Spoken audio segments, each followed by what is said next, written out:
Good morning, everybody. I am Mel Barrett. I'm Rebecca Lavoie, I think. Oh, really? Yeah. Are you sleepy? Yeah, a little sleepy. No, I'm good. I'm Rebecca Lavoie. Welcome to Something's Off, a true crime podcast where, oh, What? weird. What? What's weird? Do you hear the Hear the what? the audio is playing back to me in my headphones? I don't hear that. I don't have any slap back, my friend. Okay, I'm gonna go out and come back. Welcome to the That's really technical weird. difficulties portion of you I something. know. I am Rebecca, and I apparently don't protest enough about things that matter to some people on Twitter. So, despite that, though, I'm glad that you're here, and I will entertain you until Mel arrives. Today, we're going to be talking about a few things. We're going to be talking about Kelly Devers' resignation. We're going to be talking about Chris Albert's grand goodbye. We're going to be talking about some sort of gathering, apparently, that some folks related to the Karen Reed case had. We're going to be talking about Kelsey Fitzsimmons. We're going to be talking about an update in Aidan Carney's case. And we are definitely 100% going to talk about the greatest trial in the history of the civil courts, the AFROMAN trial. So we will be talking about that all today while Mel works out her audio issues. How are you all doing? Y'all doing well? Thanks to Rebecca, I'm binging Secret Lives of Mormon Wives. Funny thing about Secret Lives of Mormon Wives is I don't actually watch the show. I watch it once a year when we go on vacation with our adult kids, and my future daughter-in-law is completely hooked on the show, and she puts it on and she goes through the whole previous season and just shows me the parts that mattered. So that's how I keep up with it. But I know enough. I know about that woman's issues and that they're still planning to air The Bachelor, which I think is a little weird.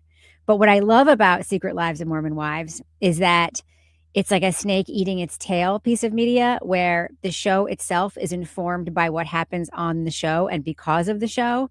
It's not like they're even pretending the show doesn't exist like they do in other reality shows. Like the show is the subject of the show. And I actually think that's weird and I kind of like it. And I love seeing the pervy lives of Mormon wives. It's really exciting for me.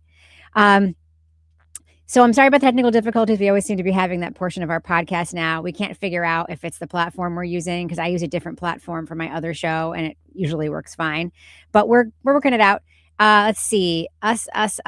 Rebecca coined the phrase Merry Christmas to Twitter. Oh, so Twitter. Yes, that's right. I did coin the phrase Merry Christmas. I made that up. I invented that. Oh my It's God. great. Okay, I'm back. Thank you for watching the TV show. That was the weirdest thing that's ever happened. So what I was hearing in my headset for some reason is whatever I'm saying right now was delayed about 3 seconds and then replaying as I was continuing to talk. Yeah. It was crazy. Sorry, guys. Sorry about that. Now I got to pull up everything that I had before that I don't have pulled up anymore. So that's all right. I ran down what we were going to be talking about. Okay, so let's. You can go ahead and play the intro video if you want. Well, okay, here we go. We're do gonna it. do that now. Do it. Here we go.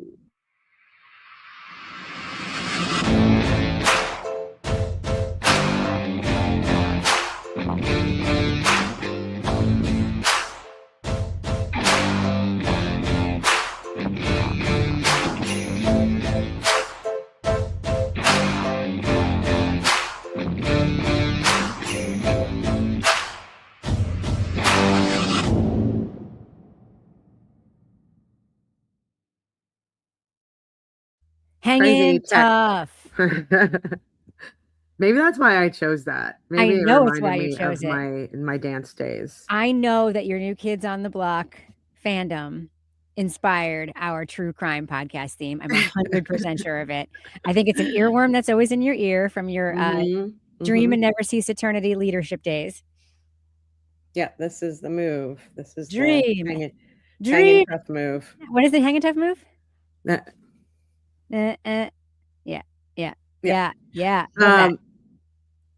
Yeah. So, okay, you went over everything that we're talking about. Let me grab my notes. Yes. And yeah, there's so much. Like I did. So yesterday, we just start with fucking AfroMan, please. We just start with that.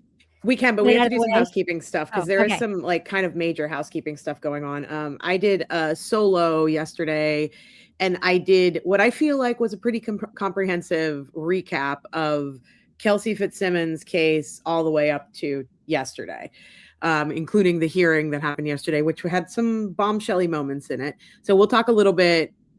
We can talk about the hearing because you watched the hearing as well. I watched the whole thing. Yeah, that's the most, I think, pertinent thing that's happening right now. But I read all of their text messages out loud. I don't know if you saw any of the video, but I read their entire text stream out loud. We went through 2 of the 911 calls. Like, I feel like if everybody watches that video, they're going to be completely caught up on what's going on with Kelsey Fitzsimmons. And if you don't want to watch that video, Emily C made a little chart on her Twitter, which is pretty fucking awesome as well. It's like a little square chart, like a bingo card. That is like every single pertinent date. Yeah.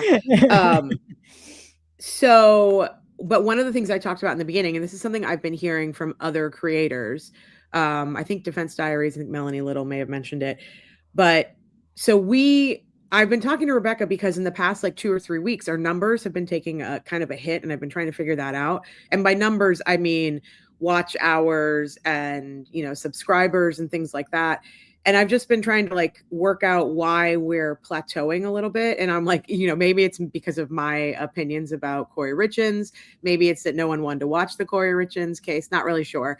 But I started hearing from other creators that one of the things that's happening is these longer form videos are getting lost in the algorithm because YouTube is really trying to push shorts on everybody, because they make more money if people watch shorts. And if they watch these longer form videos, they have to pay creators more. If they watch the shorts, they pay like a penny or something like that for every short. So everyone's algorithm is sort of getting flooded with these shorts as opposed to these kind of videos. So I wanted to mention to our audience, if you could go and like this video right now, that would be super helpful. Comment, subscribe, share on your social media. That's really helpful to us.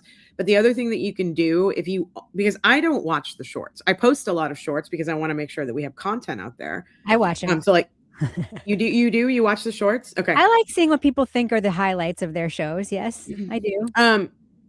But I think there's a lot of the audience that maybe doesn't watch them. That's what I've been hearing. I don't know if that's true. You can mention it in the chat and let me know.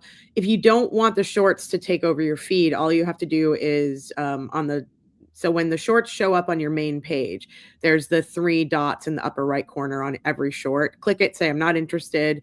And once you do that a few times, apparently the algorithm will sort of fix itself again, and you won't be seeing more shorts than you are long form videos. Got it. Whoa. Honey Kid, thanks for gifting 5 something's off memberships. And Rob, thanks for gifting 1 membership. We really appreciate you. It's so amazing when people do that. I love that. I know. It's so amazing to me too. And like the tips, I got a couple of tips just before we came on. Like I say, always, it makes me it gives me a little ping, a little endorphin rush whenever I get the notification. So thank you everybody who's been tipping. Thanks to all the members. So we have this merch store set up, and I'm going to be putting out a members only discount for the merch store. So if you want to get a discount on our merch, you can sign up for a membership, and 6 memberships were just gifted. So hopefully we have some new members. If you haven't already, please put your information in Rebecca's form, which is on the main YouTube page. It's on our Facebook, our private group on Facebook. And we are going to be adding an email line on there so that I can make sure that when member things happen, like stuff happens on YouTube that's members only, I can make sure that we can communicate that with you. I'm looking on the YouTube app as well and trying to figure out if there's a way for me just to communicate with the members to let them know what's going on. But I just wanted to mention that to you all. And we're going to be also adding more merch as we have more ideas. Yes. I have some ideas. Your gut doesn't mean shit idea, and it certainly needs to be a piece of merch. Yeah. And Rebecca's been working on the stickers and sending out like hundreds of stickers. So when you become a member, you'll get some stickers in the mail as long as you put your information in the form. And, we'll probably add some stickers to the merch store. But like I said, they're a little bit expensive on the merch store. So I don't know. We'll have to work that out. That's not our problem. People are willing to pay for them. I don't care if they're expensive. You can't feel guilty about what other people want to buy. It's fine. You need to get in the game, my friend. Be a grifter. That's what this is all about. But you can get this cup on the merch store. I if love you that. like. I'm thinking that's the cup I might want to send. It's really tiny. I want to make sure everybody understands that it's this little tiny camp mug. I love it because I love how small it is. It makes you look like I a know. man. It's so big. I know. It's basically like maybe 10 to 12 ounces, but it looks a lot smaller than that. Like when Amanda got hers, so I made a cup. So this is the You're Hot one. Is there a big but version of that's possible to offer? not the camp mug, but a white, like Got a it. white or black. Yeah. So I made those too. But Amanda really wanted the I'll allow it heart. So I made one of those for her. And when she got it, she's like, I think I'm gonna put my pencils in it because it's small. I don't think it's that small. I think it's the perfect size coffee cup. We have to decide what it is we're going to send for someone we know who just purchased a house as a housewarming gift, with the blatant hope that that person who has a big YouTube following will occasionally bring the piece of merch onto their YouTube channel and thereby I know what we should do. Inadvertently promote our YouTube channel. Just saying. We should make him a knockoff Stanley because he always has a water bottle with him. Yeah. Yeah. So I think that's a good idea because then he'll bring it on. Why knockoff? I'll just send him a real fucking Stanley. I love him. I got him at Williams-Sonoma and you get your name put on him and everything. Perfect. Yeah. So let's do that. Maybe we can put our logo on that or something like that. Or maybe a You're Hot or a I'll allow it. You're hot. Or maybe we could put I Heart Straight Bears on his. You're hot. Oh yeah. Wouldn't that be funny? We could probably put a bunch of stickers. But anyway, so by the way, you're just inciting me to get more feedback about how uncritical I am and how I'm like, dude, you don't know me. You don't know my personal communications. And just because I don't rant about something on Twitter all day doesn't mean that I like it. Like I'm not ranting about the Iran war or gas prices on Twitter all day, am I? I'm not ranting about all sorts of stuff on Twitter that I care a lot about. So anyway. Yeah. Twitter, as we said, it's a cesspool. We should send Jimmy a merch too. Oh, for sure. Jimmy and Emily and whoever else we can think of. We need their addresses. I think I have Jimmy's address from when I sent him stickers, and I have the other address that we need now as well. I procured it. Yeah. You know how awesome. I procured it? I asked. You procured it. There was a weird moment in the Kelsey Fitzsimmons hearing yesterday where the judge was like, oh, and we need this witness's address. And the prosecutor was like, yeah, I'm working on that. He's like, you're working on it? What do you mean you're working? You're working on getting an address? And why? They're not your witness. And he's like, well, let's just say I have better connections. So I'm working on it. It was the strangest thing. The Commonwealth, the people who are representing Commonwealth in this case are fucking weird. But anyway, so give us your email address if you want to, and I will send out information about the members only merch discount. I'm also going to offer a discount because we just started up the merch store. So just like a general discount, but the members merch discount will be a little bit better. Hotter, much hotter. Yeah, they should have just hired me. I'm really good at getting addresses. Here's what I do. I say, hey, can you send me your mailing address so I can send you a little something? Yeah. You'd be amazed how well that works. It does. It works really well. But we can't do that for all like 300 of our members right now. By the way, you can also look if someone's a homeowner, you can also look up their property transfer tax records or the tax map in their town. In New Hampshire, you have no fucking privacy. In New Hampshire, it's like I have a service. Which is weird. Yeah, I have a service through work called Delete Me because a reporter in our newsroom did a podcast called The 13th Step about a guy who was this very rich guy who was the owner of a bunch of recovery centers and was abusing and sexually assaulting women and all this stuff, allegedly. And he sued our station, but not only did he sue our station, he hired some goons who have since been convicted of this to buy bricks and spray paint and throw them through the reporter and our news director's windows and write the C word and all sorts of stuff, even on her parents' house. So we all got security cameras and Delete Me. And I'm like, and I had to break the news to my CEO, who's like a relatively new transplant to New Hampshire. I was like, I hate to break it to you, but anybody who owns a house in New Hampshire is extremely easy to find, unless their house is under an anonymous trust, like Ghislaine Maxwell's. Okay, I just want to say, 13 miles from me. Do you know that? Who's Ghislaine Maxwell? Oh yeah, we talked about that. Yeah. Tina said Paris Hilton has "That's Hot" copyrighted. We're not saying "That's Hot." We're saying "You're hot." You're hot. You're hot. Let's see. Other Mary, I 100% know what gooning is.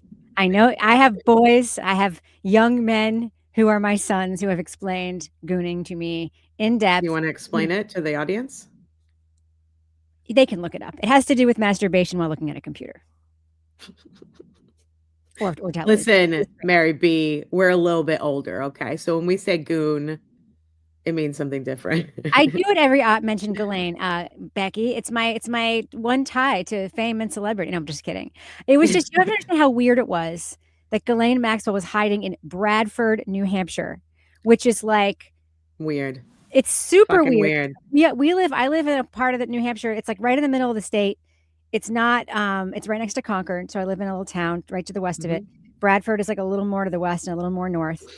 And this is not, I mean, sure, it's New Hampshire and whatever, but like if you're going to hide in New Hampshire, Bradford is not where you want to hide, because literally like everybody who goes to all your local businesses know who the fuck you are. Your postman knows who you are.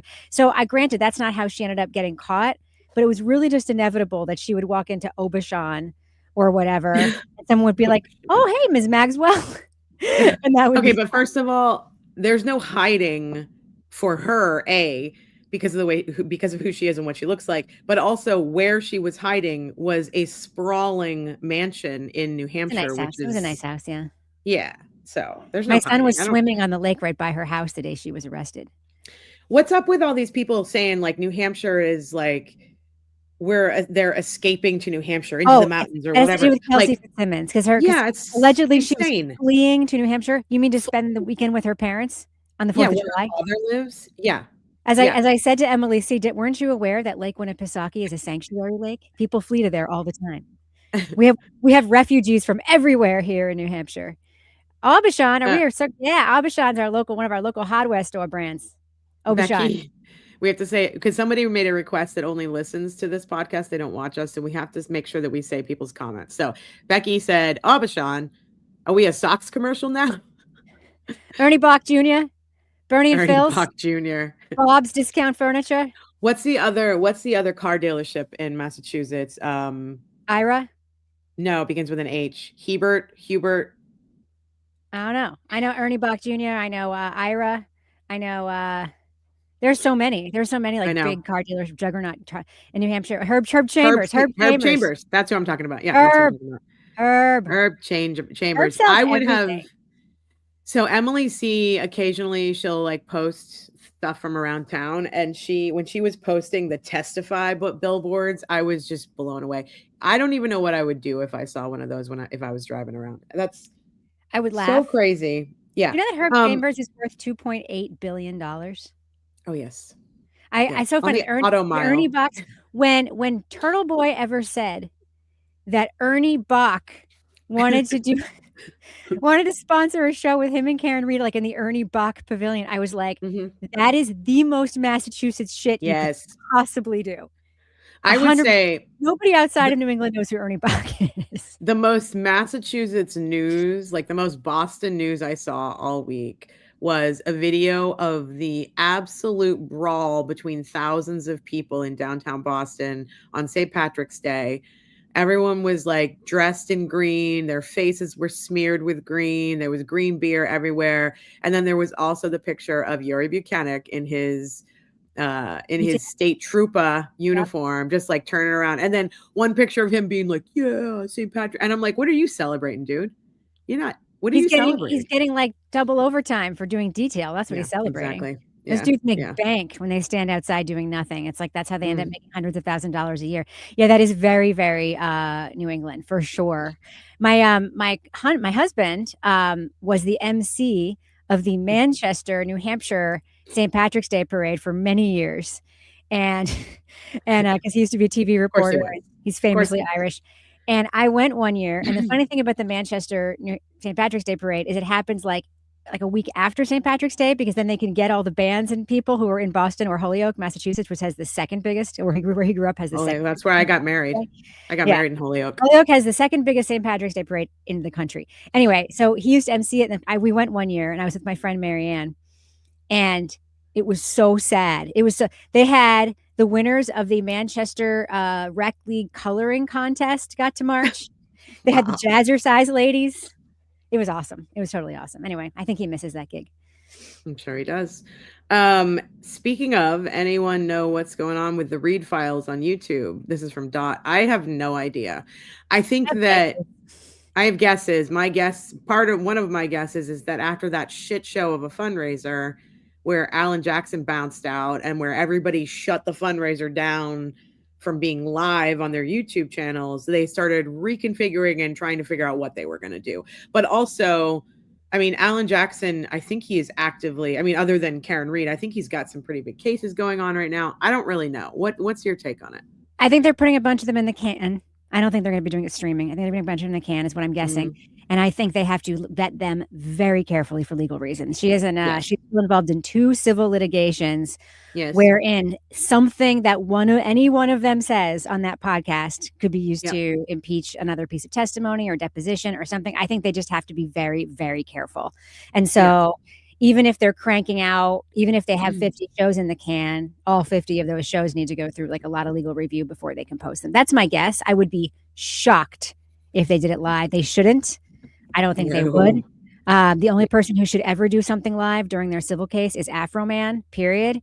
Because he only helped himself. You want to talk about AFROMAN. So anyway, so it's I don't know where it is. I will definitely check it out when it comes out because I'm curious.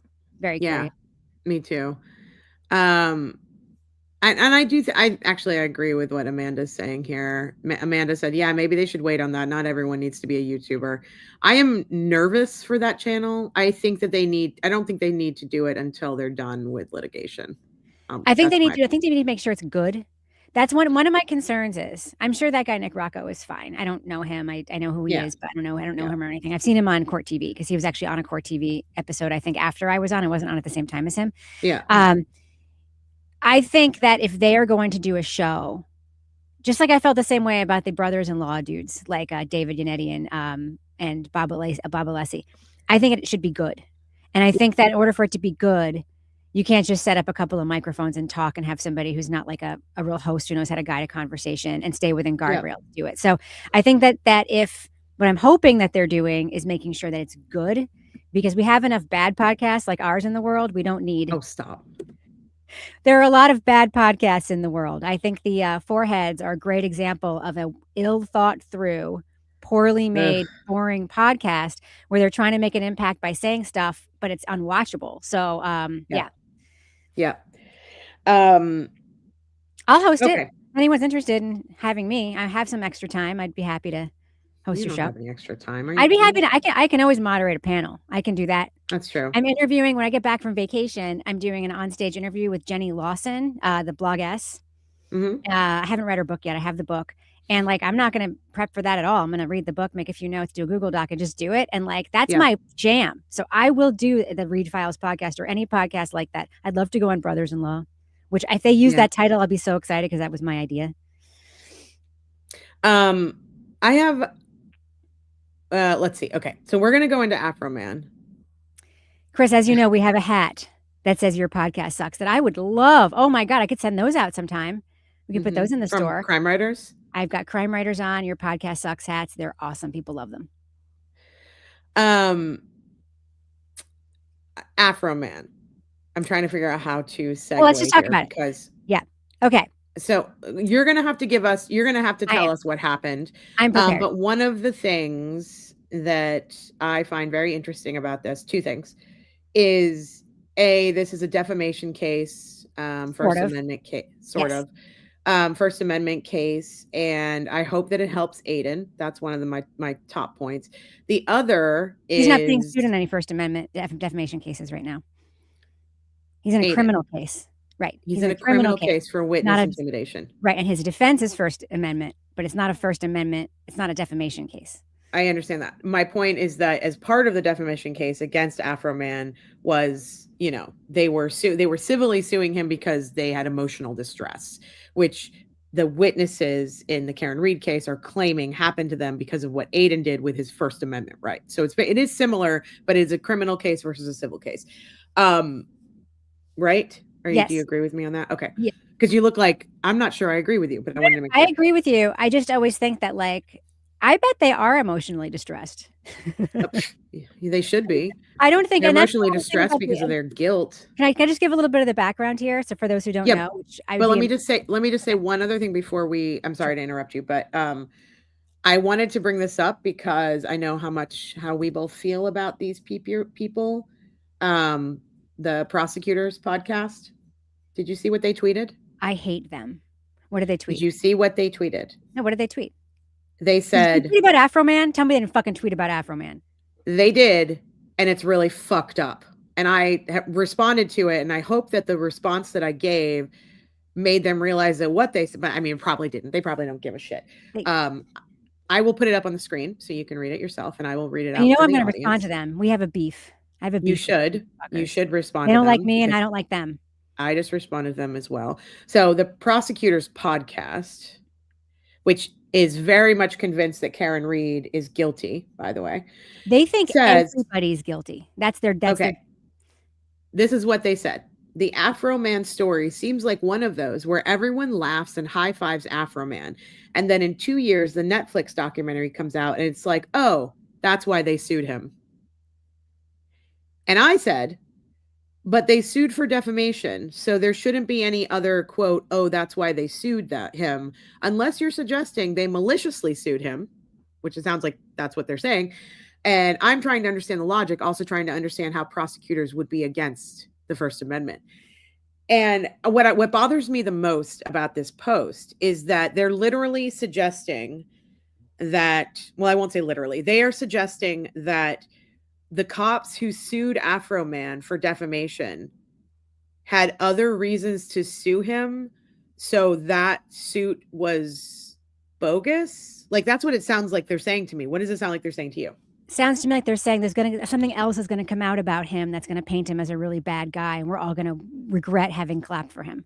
That's what I think. No, but they're saying that's why they sued him, right? And they're intimating that there's some other shoe that hasn't dropped about him, which is super fucked up.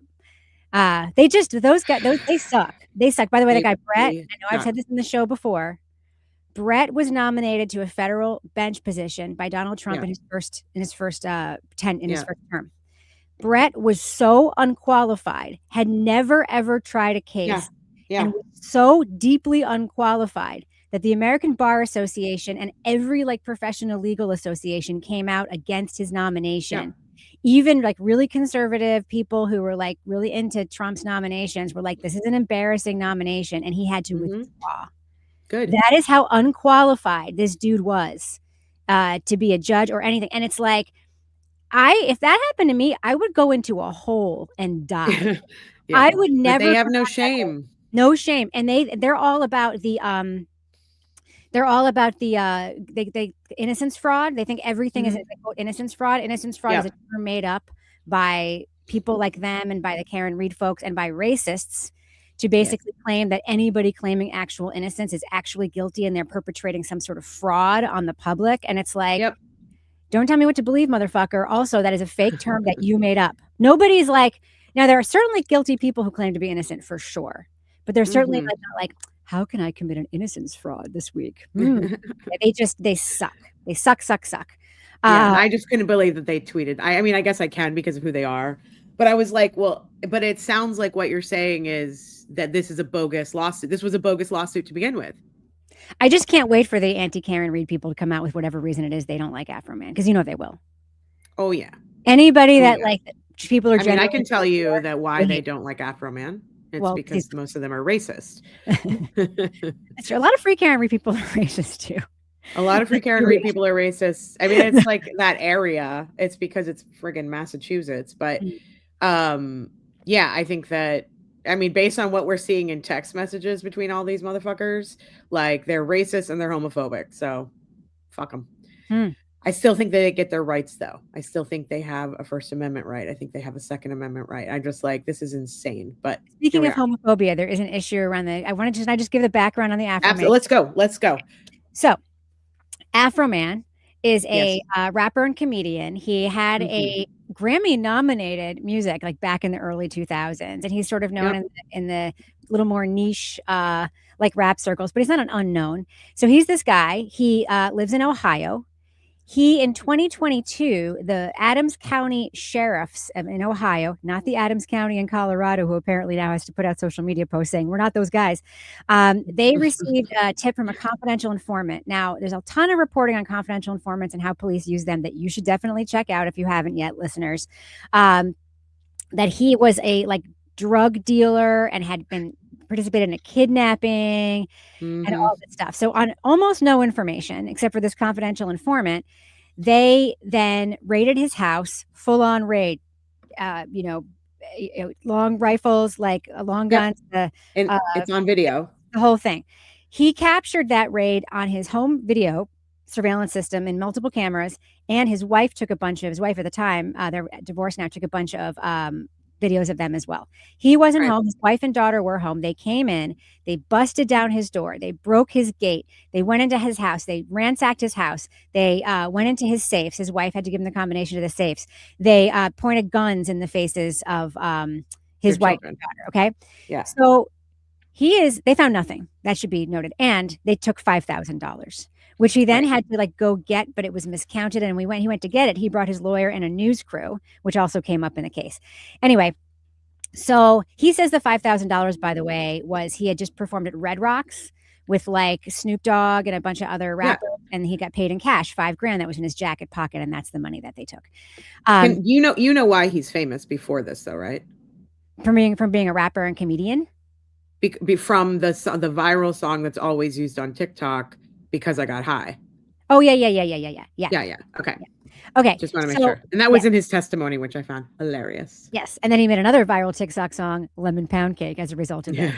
So what he did was he exercised his very clear First Amendment rights, especially as an artist and as anybody in America. And he started creating songs on TikTok and everything that went viral. One of them was called Lemon Pound Cake because one of the officers walking through his kitchen stopped and gave a very long, loving look to a lemon pound cake that was underneath a glass dome on his kitchen counter. And apparently his mother had made the lemon pound cake. So he made a song about that to the tune of Under the Boardwalk.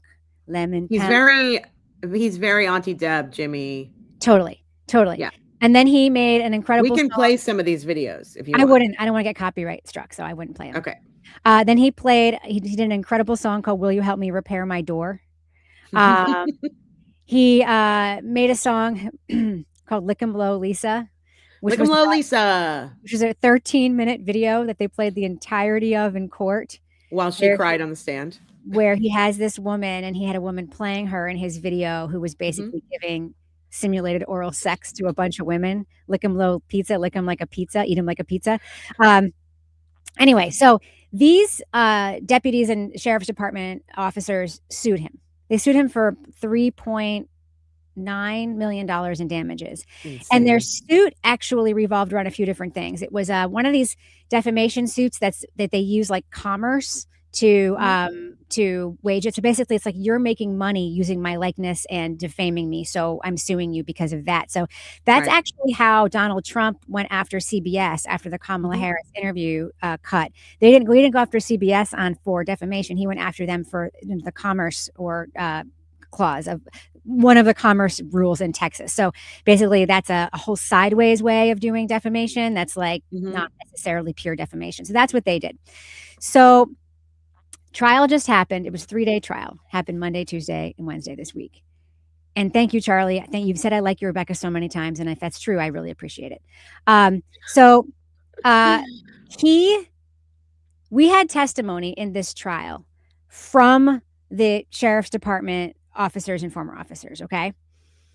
And the testimony was wild. Now, the optics of the trial were such that AFROMAN is AFROMAN. He shows up every day in a suit that has American flags all over it, American flag ties, etc. And they all testified about how this entire thing has ruined their lives, ruined their reputations, it's defamation. And it was so unbelievably embarrassing for these officers because one of them, this guy gets up and says, my life is ruined, yada, yada, yada. I got divorced in part because of this whole thing. The defense, AFROMAN, calls his ex-wife as a witness. Was she the teacher? She was a teacher. Yeah, that was the one I saw. And they asked her, and among other things, did this ruin your marriage? And she was like, no. This is not why I divorced this man. Apparently, he's got other allegations about him that are in the ether as well that AfroMan has made a song about. But the amazing thing too is that AfroMan was still making this content right up to the trial. So like they were able to show content that he made like last week about them in the case. And it was just, it got better and better and better. AfroMan himself took the stand and was maybe the best witness I have ever seen in any case ever. He was challenged by the plaintiff's lawyers and it was like, you saw Officer Lisa crying during her deposition. You saw, you see them crying. You see how upset they are and you don't plan to stop. And he was like, no, I don't plan to stop because they busted into my house and put AR-15s in me and my daughter's faces. And they are lucky that what I'm doing, I'm paraphrasing, is making art about them. I'm turning a bad time into a good time. Yeah. And it's like, and he was just freaking amazing. So on message. Like, I know he has run for president and sort of like a spoofy campaign, but he could legitimately run for office. He's the most on message person I've ever seen in my life. So it was unbelievable.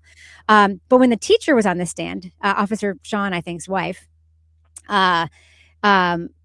she was also asked if she was familiar with the Cardi B song, Wet Ass Pussy.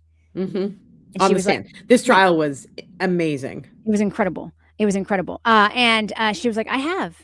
And AfroMan's lawyer was like, so do you find that song, do you think that song is true? All these questions about like, you know, when you listen to this artist, do you think what they're saying is true? And I what I wish someone would have said to one of these witnesses is, do you think that because Kendrick Lamar called Drake a pedophile, that is factually true? Like there's things that like I wish that they did say stuff like that. And she's just like, no, it's just artists doing art. Like artists make art and it's their art and that's their right. She was the best. She was my fucking favorite. She was like, yeah, my students have played it in the classroom once. I asked them to stop. So good. So I mean, I think that it's interesting too, because where do we become, okay, how do I say this? There are certain folks who have been pushing and like really defending the First Amendment, right? For years and years and years, as they should. Everyone should be pushing and believing in the First Amendment. When do we get to the point where those same people then started suing other people because they don't like what's being said about them? I think that we've lost. Can we talk a little bit about what the First Amendment actually is? Because I think we've lost the plot on what the First Amendment actually is. Let's pull it up, shall we? Let's pull it up. The only differentiation, the only thing that you can't do is you can't like threaten somebody with bodily harm. You can't, if you are a media outlet or if you're someone like a AfroMan, you can't knowingly and maliciously tell something about, say something about something you know to be untrue. Right. So that defamation. So that sort of fall. So First Amendment. I'm going to read the First Amendment because I think it's actually important to know what it says. I oversee a Civics 101 podcast, and what I have learned is to never ascribe meaning to something unless you look it up simultaneously, because I do it all the time. So the First Amendment: Congress shall make no law respecting an establishment of religion or prohibiting the free exercise thereof or abridging the freedom of speech or of the press or the right of the people to peaceably to assemble and to petition the government for redress of grievances. So in some ways, the deputies were also exercising their First Amendment rights by petitioning the government to redress their grievances. If I were their lawyer, I would have been like, look what the ACLU said about you guys. Don't fucking do this. Like, it's a huge mistake. Because by the way, like, America now knows. I mean, these videos had a niche where they were really popular, like in a TikTok thing and locally and all this stuff. Like, there's a certain part of the internet knew about them. Now the whole internet knows about them because it's the Streisand effect, right? Because they brought this lawsuit. The Streisand effect, for those who don't know, is many years ago, Barbara Streisand sued to get a picture of her Malibu home removed from the internet, a picture that had been accessed 6 times. Yeah. And then when she sued about it, it was then accessed hundreds of thousands, if not millions of times. Yeah. So it's like you don't know about a thing until someone complains about it. That's the Streisand effect. So yeah, so that as far as the First Amendment thing goes, I mean, there's a huge thing about First Amendment stuff around comedians, satirists, conservatives, etc., during campaigns where they're like, we just want to be able to say the word retarded. Like that's our First Amendment right. You can't say that it's not. It is someone's First Amendment right to use that word. And that's, no one was saying that you didn't have a right to use that word. They were saying, please don't. I would appreciate it if you didn't. Like that was offensive to me. Yeah. But whatever. So there's that. But now it's like, I was accused of harassment yesterday on Twitter because I said something related to the Meredith O'Neill discourse, right? I said something related to it, and then I was accused of harassment. I'm like, if you believe that harassment is giving an opinion about something that someone else published on the internet, you have completely lost the fucking plot. That is not harassment. That is not harassment. It's not harassment for me to give my opinion about something someone actually is publishing on the internet. That is literally not harassment. But that's where we've gotten with some of these folks, not just in the anti-Turtleboy, anti-Karen Reed space, but also in the world. It's like, if you don't like it, it's harassment. If you don't like it, it's illegal. If you don't like it, I'm going to sue you.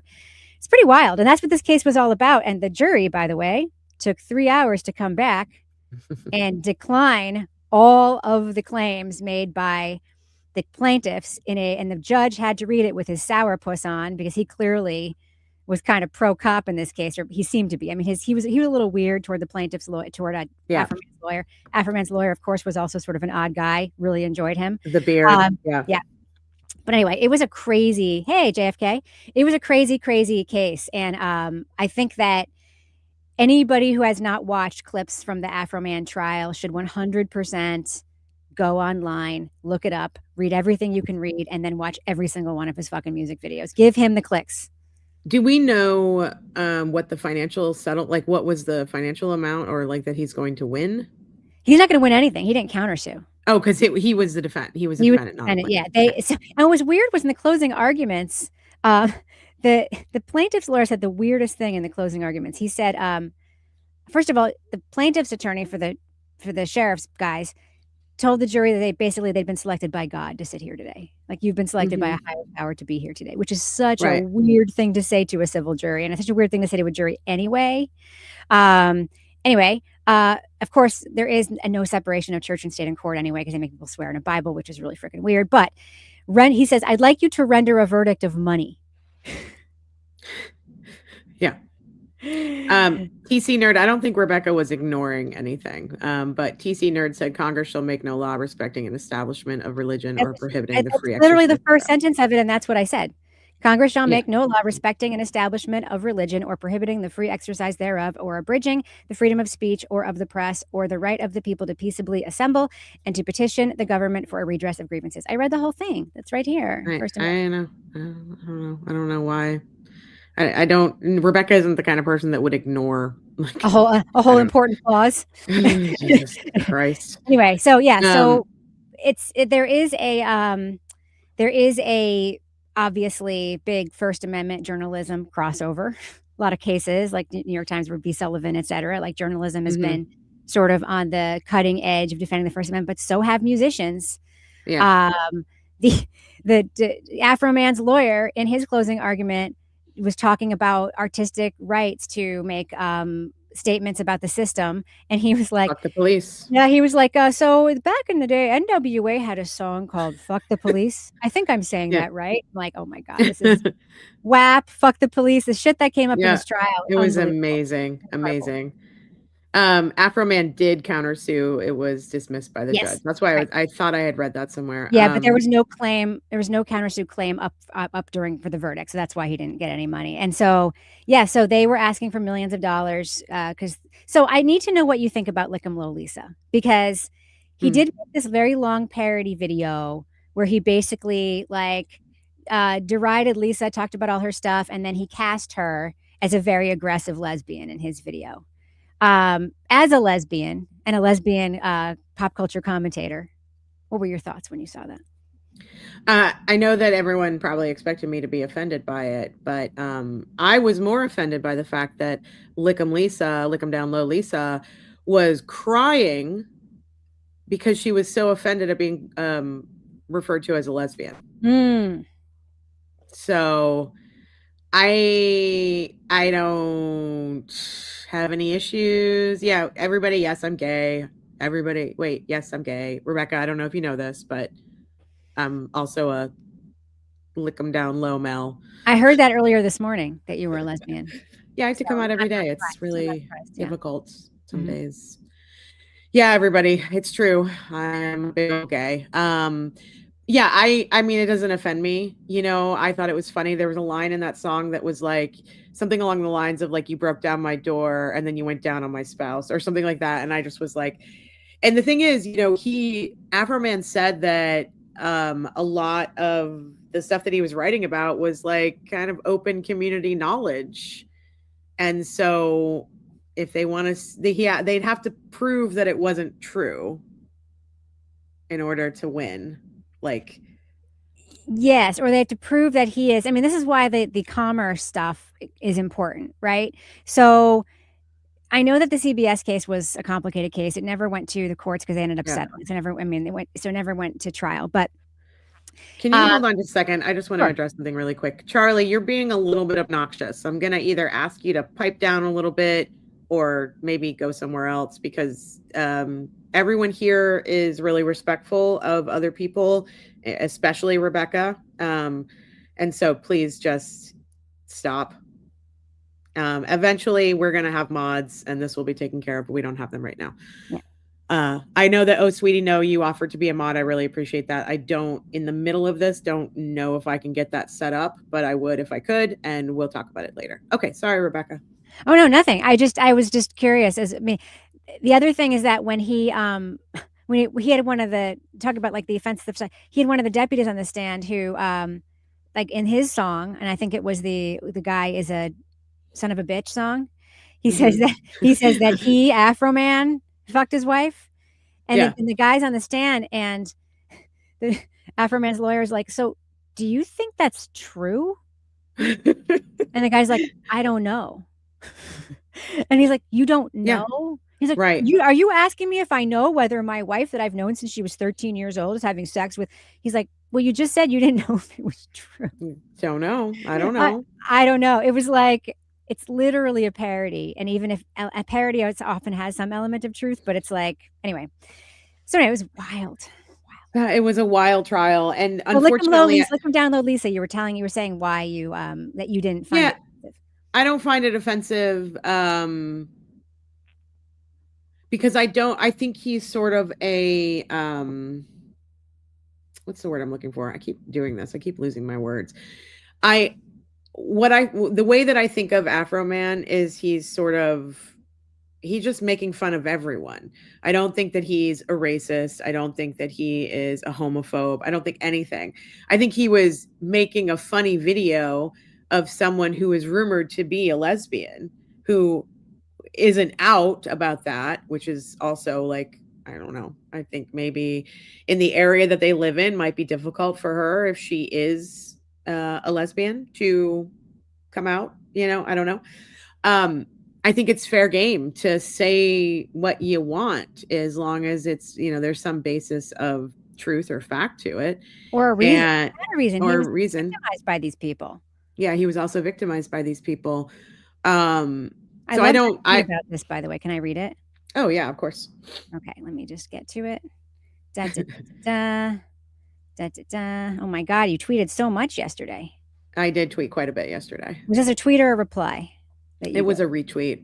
Okay. Yeah. What kind of replies? Okay. So Mel had a very, very good response to this. She says, as soon as I get to it, but they sued for defamation. Gosh, Mel, you were so prolific. I was prolific yesterday. Yeah. You really were. I really appreciate this for you. Can I even find it? Did I send this to you 2 days ago? You can actually search it. If you just search Lisa. Yeah, just search Mel and Lisa. Okay. All right. Welcome to the club, Lick 'em Low. As a longstanding member of the board, I have a complimentary toaster for you. Your membership card is in the mail and will be delivered by a U-Haul representative. I know what that means. I know that. Ding, ding. If you have any questions, please email liquor I don't even know her at woman.com.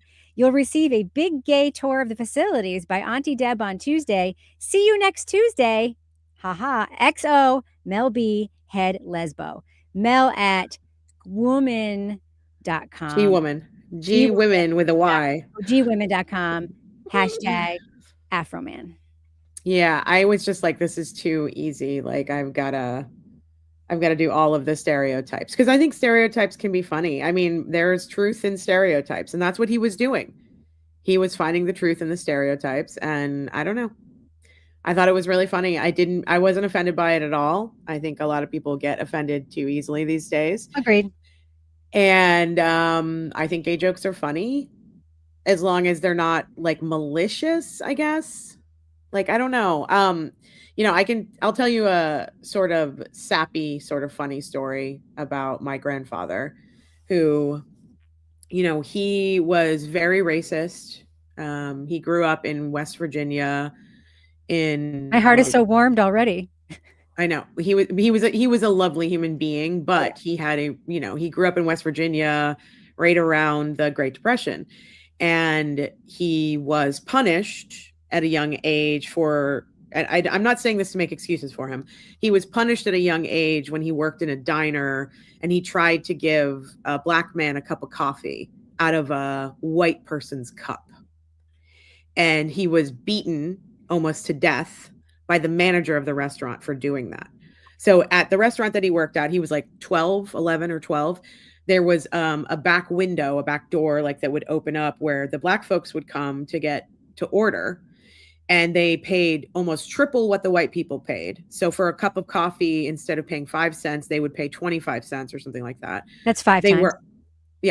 They were also, I'm not a mathematician, Rebecca. I think we've established that. And they would have to drink out of a disposable cup of some sort. They weren't allowed to have any of the like the glass cups or whatever. My grandfather was new. He was sweeping in the back and a guy came to the window, asked for a cup of coffee, said he didn't have any money. And my grandfather basically snuck him a cup of coffee, but he gave it to him in a glass, like a glass cup. Yeah. His manager saw it, beat him to almost nearly to death. And from that moment on, my grandfather told me this story as a reason for his racism. I don't think it's a reason for racism, but I understand like why he was racist to some extent. So he was racist. He was also homophobic. This is the same man. He was my hero though, like as a human being. And this is the same man who told me that if I ever married a black man or was gay, he would disown me, even though he loved me. And I always remembered that. But when my family started to realize that I was gay, which was when I was in my late teens, he changed. He also changed because I would sit down and have conversations with him as I got older about politics. And so we would debate Hillary Clinton. We would debate Jesse Jackson. We would debate those kinds of things. And what I saw in this man in his late 60s, early 70s was he was willing and able to change. So when he was in his 70s, he started to not be a racist. And when he was in his 70s, he started to not be a homophobe because of me, because he loved me so much. And so like when I came out, he basically just hugged me, asked me the question. I told him, and he just said, I love you. So the two stories I have about Pop, that was what I called him, is when I was like 20-ish, I had done the whole lesbian makeover. So I'd shaved my head. This was in the 90s. Shaved my head, got a tattoo on my chest, pierced my nose. The lesbian makeover, so that my community would recognize me, because that was the only way that, you start wearing those like boy pants with all the pockets and the... Oh, I wore Jenkos and a wife beater. Yeah. And I know people hate the term wife beater, but that's what we called them in the 90s. And I'm going to keep calling them that because that's what they were. It's your Jenkos first and a wife beater. Call them that if you would like, Mel. Thank you. And so I was coming home. I had just come home from Texas. So he lived in New Hampshire, and everybody in my family was like wholly upset that I had shaved my head and got a tattoo and a piercing, because this was the 90s and you didn't do that kind of stuff. Because it's like, how are you going to get a job? You know what I mean? And so everyone in the family knew about it. When I like walked into rooms, it was like, like that kind of thing. So I walk into their house, and he had like a breezeway, which was his part of the house, with his like recliner and his work desk and all this stuff. And my grandfather was this giant Buddha of a man with he had the hair that went around the sides, but bald on top. And when I walked in, he said, he went, "Hello, darling." And I looked over at him and he had shaved the rest of his hair off. So just a little bit that he had painted a heart tattoo on his chest, which is where my tattoo was. And he had taken one of my grandmother's giant gold clip-on earrings and he had clipped it on his nose because that's where my nose ring was. And he was like, "I don't understand you, but I'm going to go ahead and join you because I love you." So that was my grandfather. But then also when he started getting sick and I started being the one to like take him, I'm going to try not to cry. Sorry. I started taking him to the hospital. My grandfather was a big jokester. He would do practical jokes all the time. He loved to tell jokes. He loved dirty jokes. He loved any kind of jokes. And so I was sitting in the waiting room with him as we were getting ready to go into a doctor's appointment. And so anytime I had a new joke, I was like, "Hey, Pop, I have a new joke." And he's like, "Bring it on." And so I was like, "Hey, Pop, I have a new joke." And he's like, "Okay, let's hear it." And I said, "What do gay cows eat?" And he would just kind of looked at me and he's like, "I don't know." And I went, "Hey," that's the joke. And he never cracked a smile. He never laughed. He just looked at me. And then he went, "When I'm like out at the car dealership or at the diner," because that's where like he hung out. And he's like, "And I'm around a bunch of bozos who are talking about Black people and gay people, and they're not saying nice things. I stop them and I say, 'Hey, my granddaughter, who is the best person in the world, who I love, is gay. Don't talk to her. Don't talk about her like that. And don't talk about any other Black people or gay people like that.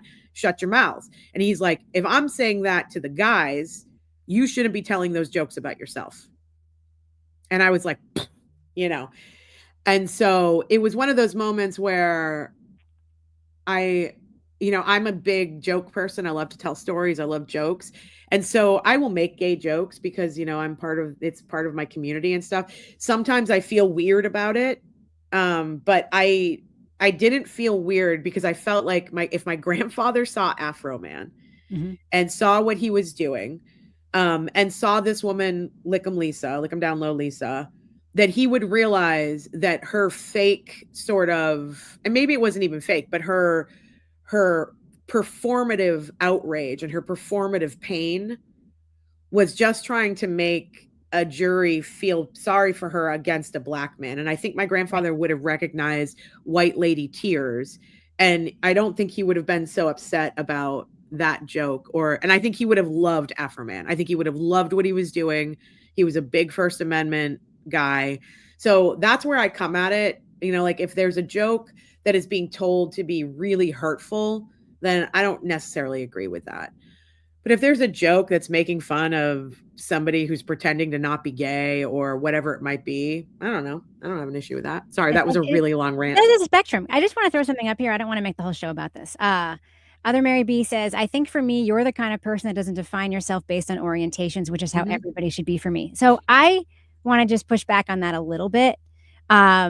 So it's not so I understand that some people feel very like offended when they see like, Black people, for instance, talk about their Blackness a lot, right? Or like gay people talk about the thing is, people aren't defining themselves by their orientation or their race. Like the world defines them by that. And they're seen that way first, especially if you're a person of color. You walk into a room, it's visible. It's not like you can pretend, or it's not like you can say, "Hey, whatever." It's like you walk into rooms, you look different than a lot of people if you're mostly white spaces. So I think it's important to understand that when judging people for being too outwardly whatever, it's like the world sees them that way. And some people have chosen to lean into that. And there is nothing wrong with that. And if you don't like it, then don't do it yourself. But I'm like, if I don't, a lot of people do things I don't like. And I'm just like, does it change their quality as a human being? Maybe. Do I still like their soul 100%? Would I behave that way? No. But doesn't mean that I'm going to be like outwardly spending my life. And I'm not saying that's what you're doing, Mary, because it's not. But I'm not going to be like berating people for being who they are. So anyway. Right. But I have to say, the other Mary B also asked a question, I think, that said, "It's tribal, isn't it?" I'm assuming that you're talking about the tattoo that I got on my chest at 10 years old. Is it? You are absolutely right. It is tribal. And I don't know if I can show it. I don't know. Let me see. Is it tribal? Is it supposed to mean something? It is. Well, it's supposed to mean something to me, but yeah, it's you can only see the tip toppy part of it. Ugh. It's my third eye, so it is tribal. It's tribal. I had to drive from Dallas to Oklahoma because in Texas at the time it was illegal to get tattoos. Huh? I had to drive from Dallas to Oklahoma, and I went to this like on the border like motorcycle tattoo shop where it was just a bunch of like hairy old dudes, and it was really uncomfortable. And while the guy was doing the tattoo on my chest, he was holding on to my boob As one would. to, make sure he didn't slip or something. So, which tribe did you appropriate from? I don't know. The Ani DeFranco tribe, because that's why I got it, because of the chest tattoo that she had. Oh, I just aged myself. Does anyone who know what I'm talking about? I preferred it from the DeFranco tribe. Did you watch of upstate New York? Did you watch the show Transparent? Oh yeah. It's such a bummer sure. that guy Jeffrey, what's his face, turned out to be, because that show was brilliant. That show had great commentary on gayness, on Zionism, on like all these things that are just like, obviously very important topics, but also trans issues or whatever. But his transness was like barely even part of the show. He just was, and then they just went on with their lives anyway. Yeah. But when the daughter, is it Sarah? I mean, this is how it's described in the show. So I'm just saying, she becomes a lesbian. Yeah. I'm not saying someone becomes a lesbian like you either are, but in the show she definitely becomes a lesbian. And then there's like this amazing scene, also at the show where like the youngest daughter, there's this whole scene where they go to an Indigo Girls like concert in the woods, and it is just like. And the Indigo Girls are in it, and it's just so fucking good. And I love the Indigo Girls. I loved that show. I really missed that show. Catherine Hahn. It was really the first meaningful thing I saw Catherine Hahn in. And she was so good in that show. She played a rabbi. She's so good. He was the girl. Did you see the show where she played the single mom? Yes, the one where she was masturbating all the time. All the time. And I think she's incredibly hot. So I was like, bring it on. Bring on the masturbation scene. Mrs. Something. Anyway, that show, it should have just been called Catherine Hahn Masturbates. Let's watch. I just want to say, T-Mac 1974, thanks for becoming a new member. And I see your little Frenchie in your picture. That's a cute ass Frenchie. I've got one sitting right behind me. The Lilith Fair tribe, the Lickalotopus tribe. This is good. You guys are really funny. Let's see. Oh wait, so that Mary was saying I more so mean that Mel is an incredible human being with incredible qualities and is also gay, not the other way around. For me, you both are. No, yes, I think that's Mary. I knew what you meant. I wasn't trying to single you out, but it's like I do bristle when people are like, why do they have to be their identity all the time? And it's like, because that's literally who they are, and that's how the world sees them. That's what pride is all about. So pride is all about. It's why when people are like, separate politics from everything else you do, I literally can't. Well, it's your human rights that have been made political. It's not your fault that who you are has become political. It's not your fault. It's not your fault. Yes. It's not like your fault. I have to fight. I have to talk about politics and make sure people are educated, because if I don't, my human rights are going to be taken away. But it shouldn't be called politics. It should be called human rights. Like that's what human rights. That's the problem, is that people are using the politics term. Anyway, sweetie, no. Anyone else here see the Indigo Girls at Great Woods more than once? I saw them once at Great Woods. Just once. I've seen them a bazillion times because I love them. They have the best road trip music. If you go on a road trip, please put on some Indigo Girls, get out the map. It will not turn you. Don't worry about it. No one's going to turn you. If you're not an Indigo Girls fan. They did a lot of coke in the 80s. Right. They don't give any fucks. Okay. So moving on. Is that everything we have on AFROMAN? Because we have a lot more to talk about. Put him away. I'm sure it's going to be a subject of discourse. He's a folk hero for many years to come. Yeah. I love him. Okay. Kelly Dever. Because I want to. Incredible. I have the document right here. Okay, please pull it up. So I had it right here. Hold on. Kelly Dever. Okay. So Kelly Dever handed in her resignation to the Boston Police Department in August of 2025. Now, this was reported at the time. It was called a rumor. All the AKR people were like, why are you spreading this vicious rumor about this wonderful police officer? Jesus Christ. She literally resigned on 8/18/2025. And in the form, the Police Commissioner for the City of Boston, the Boston Police, this form that has been released, I guess, as part of a FOIA, resignation of Kelly Dever, Patrol 1, E13, dated August 18th. Reason for the resignation, reason for resigning. I want to. Okay, great. That was it. It was just that one line. There wasn't even a period. I mean, this was her chance to say something meaningful on that form, and she chose not to. So, I want to. There wasn't much news there, but It's funny. I'm going to say this again. Kelly Dever, my DMs are open. please get in touch with me. I would love to talk to you about what really happened. And you're She's not going to try to turn you. Although I don't need to turn anybody because I am very happily. Well, I don't say you're trying to turn people so you can be with them. I just mean like a vampire. You know, that's what that means, though. Right. What I mean, Rebecca Lavoie's definition of that. Thanks for clarifying. The only one that matters in any situation is that just like in Sinners, you want to turn people so there will be more of you. Are you calling me an Irish vampire? Because I'm Scottish. I am Scottish. Sinners is so fucking good. Oh, anyway. Sinners. Yeah, Kelly Devers, that was just a blip of news, but I found it amazing, and I really wish that she would say more. I want Kelly Devers to say more. Okay, so here, let's move on to this. I don't know what's behind this. I hear let me preface this. We're going to move into the story about Chris Albert. Now, Chris Albert, they had the Canton Selectboard meeting the other night, and Canton Selectboard, Chris Albert only has one more meeting until he retires from the Selectboard. And he gave a speech. He made a statement. He didn't read it well. The guy has some issues reading. But I want to play it. Some people do, but he does. No, I know. He was really just like stuttering all over the place, but he was so angry. I think that's why he was stuttering. He was coming off as very angry. Trying to be classy, though. He's trying to be classy. I heard that there were some things that happened in the town that sort of tipped him off before this meeting, but I don't know what those things are. But I want to play this for you all because I think it's important to listen to. I think it's only like a minute and a half, 2 minutes. So let's listen to it, and then we can talk about it on the other side. And unfortunately, I should say this.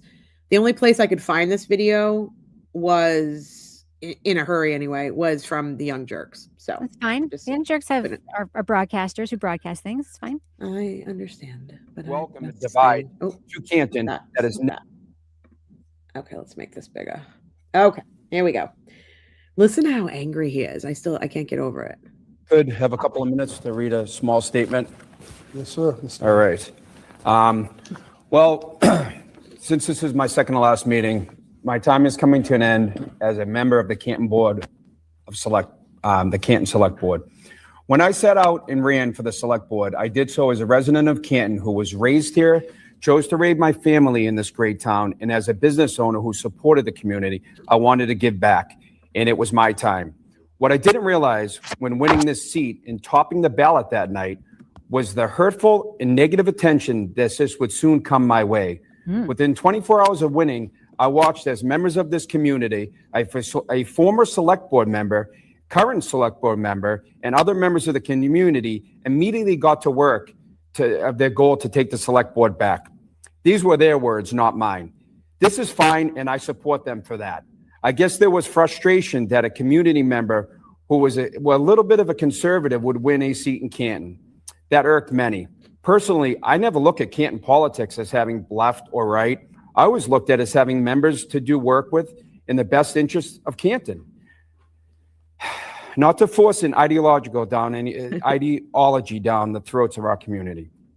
I knew at the time we were going to have some disagreements, and my goal was, as citizens of Canton, we would figure it out, just as those have led the town previously always did, work together as one. Just a few weeks after being elected, my world and my family's world would change forever. And many of the people that were upset at me for winning this election would then turn to welcome a divide to Canton that has never been seen before. Years, members of this community who I've known for years turned their back, first because I won an election, second because they wanted to believe a made-up conspiracy that was funneled by an online blogger enhanced by some members of this community. Shout out, Aiden. Some people who welcomed the divide in town sat on this very board. And while another who pushed the conspiracy is currently running for a seat on this board, it's truly a shame. This is not what Canton is. Canton has always been a community that has come together in such tough times and stood together through adversity. Instead of rallying, we had members of this community drive a wedge in our town, harass and slander who tried to help. And yes, we had people cheering as the negative attention was cast over this great community. Yes. We had former residents who had their own grudge against this town to insert themselves. and Good. others hide behind the words they wanted justice. Well, shame. Shame on you. Shame on those in this community who participated in this behavior. It does Shame. nothing to honor the memory of Shame. Officer John O'Keefe. Shame. I will say this, though my 3 years as a member of the Select Board were not what I envisioned, I am proud to have served for those who have supported me and those who have accepted me. In the end, you did not break me. Week after week, the behavior of some has been deplorable. Dr. King, and just man. shows you more about who you Deplorable. are than I am. The past weekend has reminded me of what our community is really all about. It's about love, support, and what I saw in many members of this community, saw through the fiction, saw through the weekly 3 minutes of nonsense, and will stand for defending the I mean, truth. public And comment. to my family, once again, I'm sorry that you had to endure all this pain. I love you all. Oh, fuck off. Fuck off. Are he and Julie still together? I don't fucking know. Ah. It's just, To I my think he's- son I think- Colin, to my son Colin, who's been maligned. He's been so Maligned. maligned. He was so maligned that he had to kick that rabbit. My son Colin. you're hot. You're hot. I was flummoxed. I wasn't. I was 0% Okay. surprised by any You of go this. first then. I mean, I wasn't surprised, but I was just like, the delusion. It's just It's not crazy. illusion, it's a pathology. What he's saying in that statement is, because he was a conservative elected, they had it out for me at the beginning. They always had it out for me. And then when John O'Keefe died, R.I.P. John O'Keefe, the people who already resented my election took the opportunity The friggin' dirty liberals. to inflate a conspiracy because they never liked me to begin with. This is some high school bullshit thinking. This is like, see, they never liked me. So that's why. It's not like, I don't know, maybe you shouldn't have lied and told multiple versions of the same story to different law enforcement agencies and grand juries and in testimony. Maybe you shouldn't have been like, I mean, maybe you shouldn't have been derisive of the public when they came to give fair criticism and commentary to their elected officials. Yeah. Yeah, it's really the sense of like, it's the high school bully who always pretends that they were the ones being bullied. Like, that's what's going on here. It's Darvo. It's like when abusive, and I'll say men just for the example, it's like when abusive men are like, but she hits me too. It's like that what Justin Alain is 100% doing in those texts. It's like, that's called Darvo, right? So it's like you're deflecting and like mirroring your behavior. And when you're in a relationship like that, it actually does make you crazy because you get drawn into the violence because that's actually the dynamic of the relationship. But then it's all her fault. Like it's like this psychotic victimhood of high school bullies. Like that's how I read it. But I was 0% surprised because that's how these people feel. That's how they talk. It's what they believe. Yeah, I wasn't surprised that he did it, but I'm just like, the delusion. It feels like delusion to me. Like he definitely believes in what he's saying, and I'm just like, you were elected to be on a local town governmental body. And you're saying to the citizens of this county, of this city, of this town, whatever you want to call it, I don't need to hear your bullshit. Even though that's your job to sit there and listen to what the people say. Yep. That is your job. Literally. And he's like, you get up here and for 3 minutes spew garbage and all this shit. And I'm just like, what the fuck, dude? Like what it says to me is that he only understands that being on the select board means that he has power. That's right. Over other people. And they ruined my time. They ruined my good time. On the select board. Yeah. But that's what I'm saying. Like, he doesn't understand that his job is to listen to those people, talk to him, even if it's about John O'Keefe and Karen Reed and all that shit.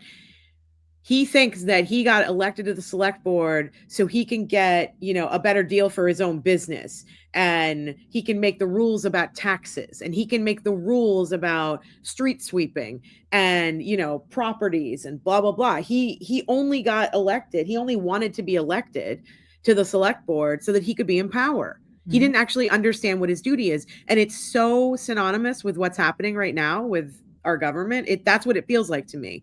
A bunch of people wanted power and didn't really understand what their actual duties were. And once they got there, they're like, well, this is boring. This seems hard. Why does everyone hate us? Why is everyone yelling? It's so disrespectful. It's like, why is everybody yelling at me? Literally Yeah. everybody who's ever been elected to anything is being yelled at is a huge part of the job. If you want to be liked, do not go into politics. Like that is just a known thing. Yeah. Yeah, it's gross. It's just gross. Instead of saying, I mean, think about how he could look if he had used this moment differently. All right? Yeah. Yep. It's my opinion that Chris Albert is involved in a cover-up of the death of John O'Keefe. That's my opinion. I just think the evidence points that way. That being said, even while believing that, I think that I would have been impressed if he had gotten up there and said, I was elected to this 3 years ago. Obviously, when I was elected, I had no idea what would come to this town, what would happen in this town. And I understand that it has been a distraction and really colored these meetings that I'm sitting here and I'm in the center of this storm. And I really would like to apologize to the community of Canton because when I decided to run for this office, what I really wanted to do was be a community leader, bring people together and solve problems. And that if my sitting here kept us from doing that, I'm very sorry. And it's been my honor to serve. If he had said that, I would have I just literally just made that up out of my ass. If he had said something like that, I would have been like, well, good for him. At least he's acknowledging that this has been problematic and distraction for the community. Good for him. I mean, at least I would have been like that. That would have been the harder but better thing to do. And people hate doing the harder thing, even when it is so obviously the better thing to do. Well, I think that what we've established is that the output of Rebecca's ass is smarter and has more moral clarity than Chris Albert. You know, as AFROMAN's lawyer says, opinions are just like assholes. Everybody got one. And they stink. Motions in CPA. That was something said in a court of law. Oh, there were a lot of things said in that court of law that were insane and beautiful and amazing. Good morning, ladies. I don't have to listen to your bullshit will be my motto for the day. Merch. Totally. Merch. Box that Do up. A little square for the eye and a star for the eye. He whined a lot. Becky says he held doors so people couldn't exit the room. Yeah. Let's get back to the real work of making. Let's get back to the real work. Making mediocre chicken palm. Chicken palm. Okay. Let's segue into this secret 400 plus person meeting in what was it, Dedham? Was it Worcester? Where was it? I don't know. I know nothing about this other than the fact that I've seen gossip about it on Twitter. Nobody knows anything about it because it was secret, Rebecca. We're not really sure what it was, but we do know that all the players were there because they keep posting pictures. This is one of my favorite pictures that they posted. Let me see if I can pull this up real quick. This was Broken Baker. I love posted this. I do too. He's so funny. Man. He's such a sweetie. He just makes information available for everyone. It's Let's see. Who do we recognize in this photo? Well, we got Peggy. There's Peggy flipping the bird to everyone. Classy. We got Julie. I think flipping the bird is just fine, personally. I don't have any issue with her flipping the bird. I mean, if Karen Reed were doing it, we'd be like, good for her. So no, but who's she doing it to? The camera? I don't know. No, but who? Ugly yellow chair. What's the symbolism? Like, well, who are they talking about? Okay, so we got Brian Albert Jr. We got Julie. Somebody told me that Peter in the way back with their little heads. Yeah, Kate Peter right here. The fact that these people still embrace this woman when she has all these like charges against her and she's obviously so freaking insane is wild to me. Well, the sad part to me is that Peg O'Keefe is posing with all these people, and some of them might have had something to do with her son's murder, or at least they had a significant role in helping cover it up. And she's been a little brainwashed into thinking that they are all good people, and it makes me sad. I don't know. Imagine if the Free Karen Reed people did what they did. They had like some secret meeting at the Dedham Hotel or wherever the fuck they were. They wouldn't have a venue big enough for all the Free Karen Reed people. Yeah. Yeah. I mean, it definitely looks like a sad hotel conference room, right? A sad hotel ballroom. It is a ballroom. Or it was like a family reunion. Was it like a let's celebrate our civil claim? Like, is it a fundraiser? Maybe it was a fundraiser? I think maybe it was a fundraiser. We also don't know if there Oh were yeah, there's actually Nate Proctor's wife right there next to her. That's right. Yeah, this woman right here, right next to on her right Elizabeth. shoulder. Elizabeth. Oh, and there's Mama Llama right there. Oh, they're saying it's Chris's retirement. Maybe. Yeah, that is maybe. Peter sticking her little head out there. Yeah, and there's the forehead people, right? Yeah, they really wanted to keep it secret, but I think that Kevin, our friend Plevin, I don't think they wanted to keep it secret. These people I don't think. I think subtle.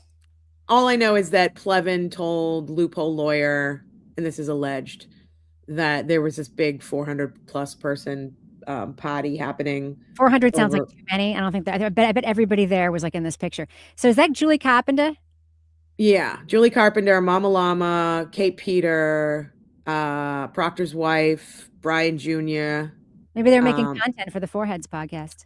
They might have been. And the thing is that the thing I think is interesting is that everybody keeps talking about how there were more than 400 people there, but we've never seen pictures of that many people or like, a big crowd shot or anything like that. I think it's probably just this group right here. But Plevin wanted to make it seem bigger than it was. So he's telling people, allegedly, that there were 400 plus people. But so I assume it's some sort of fundraising thing. If it were for Chris's retirement, then Chris would be in these pictures, I would think, but who knows? Is that baby Bree in the back? I don't know. Karma and Dharma said, did you use the Elliott? Wait, what? Did you see the Elliott Maine High School Read Trial Board? No. Thanks for the $2. I have no idea what that is. Tell me more. It was like a mock trial with Karen Reed. I don't know. I've been getting so many. I did a Civics 101 episode about the civics of the Karen Reed case. And I've been getting so many requests from teachers. A lot of teachers listen to that podcast, asking me to send them things that they could use, so they could use that case in their classrooms. And I'm like, good luck, friend. Good luck. Here's a few things, but it's a rabbit hole. You really don't want to get into this. Sweetie No said the finger itself doesn't bother me at all. It's her attitude and rage. I think that's what I was trying to say, but you said it much better than I.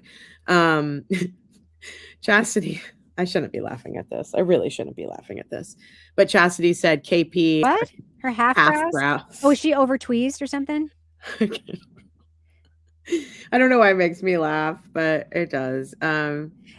Kate Peter makes fun of the way people look all the time. Yeah. I'm not saying it's also okay to do that in return, but I'm saying she puts that energy into the world. So if she's expecting that energy to never come back to her, that is, if I was putting that energy in the world all the time, I'd be more expecting that energy to come back to me. This energy I do put into the world totally comes back to me, and I'm fine with that. Like, you're allowed to post whatever opinions about me on the internet you want, and I'm not going to call it harassment because I'm not a fucking baby.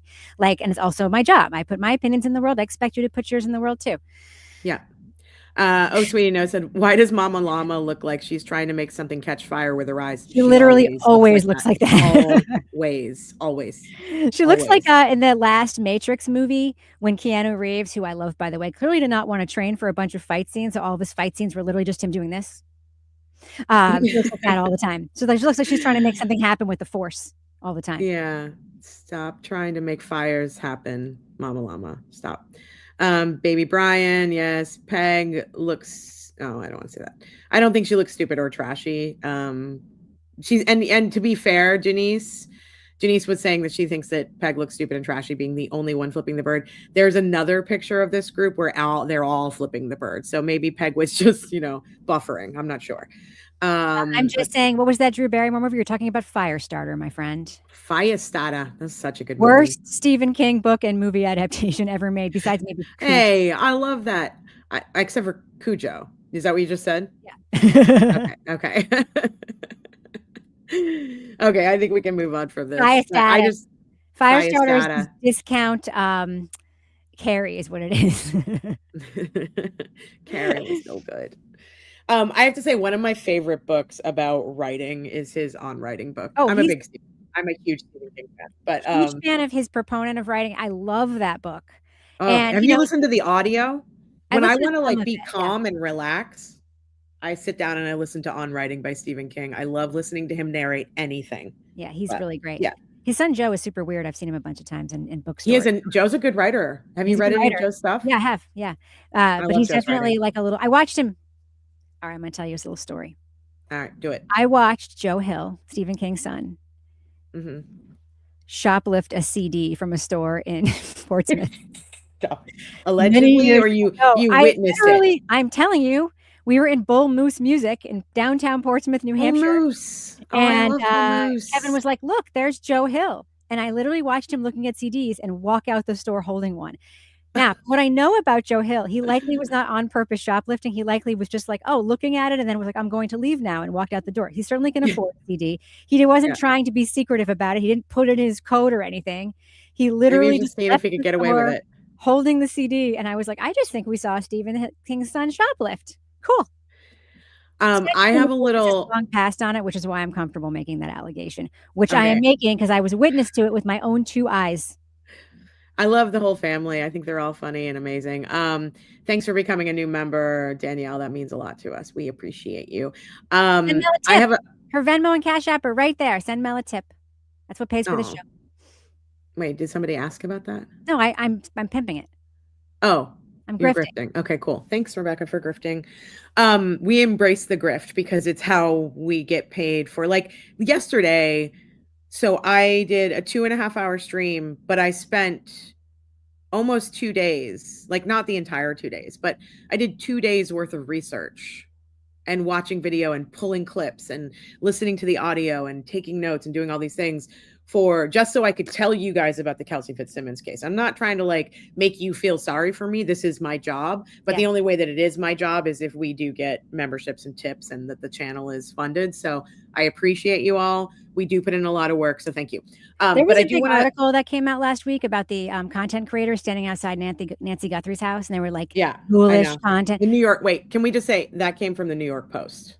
That one did? Yeah. It did. Okay. Yeah. So here's my take on that. I think a lot of these content creators are really ghoulish too. I think glomming onto a criminal case, showing up at trials, I don't get it. It's not for me, so I don't get it. Yeah. That being said, how is it less ghoulish for a television network reporter to stand outside there and do it when their job is being paid for by commercials, which is also a grift? Like every piece of content you pay for, the New York Times is paid for by subscriptions and ads. Television is paid for by commercials.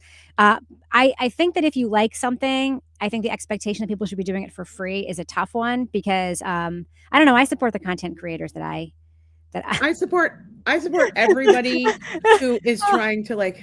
I know. Mary. Are you just reading Mary's post? I support all content creators. I support people whose living it is to tell what's going on in the world and to be the fourth estate. I don't like plagiarizers. I don't like that. I don't like plagiarizers. Or people who add nothing to the conversation, like saying, "Look, Melania Trump when she plagiarized." Or like Crime Junkie. Sorry, but they plagiarized. They did. Yeah.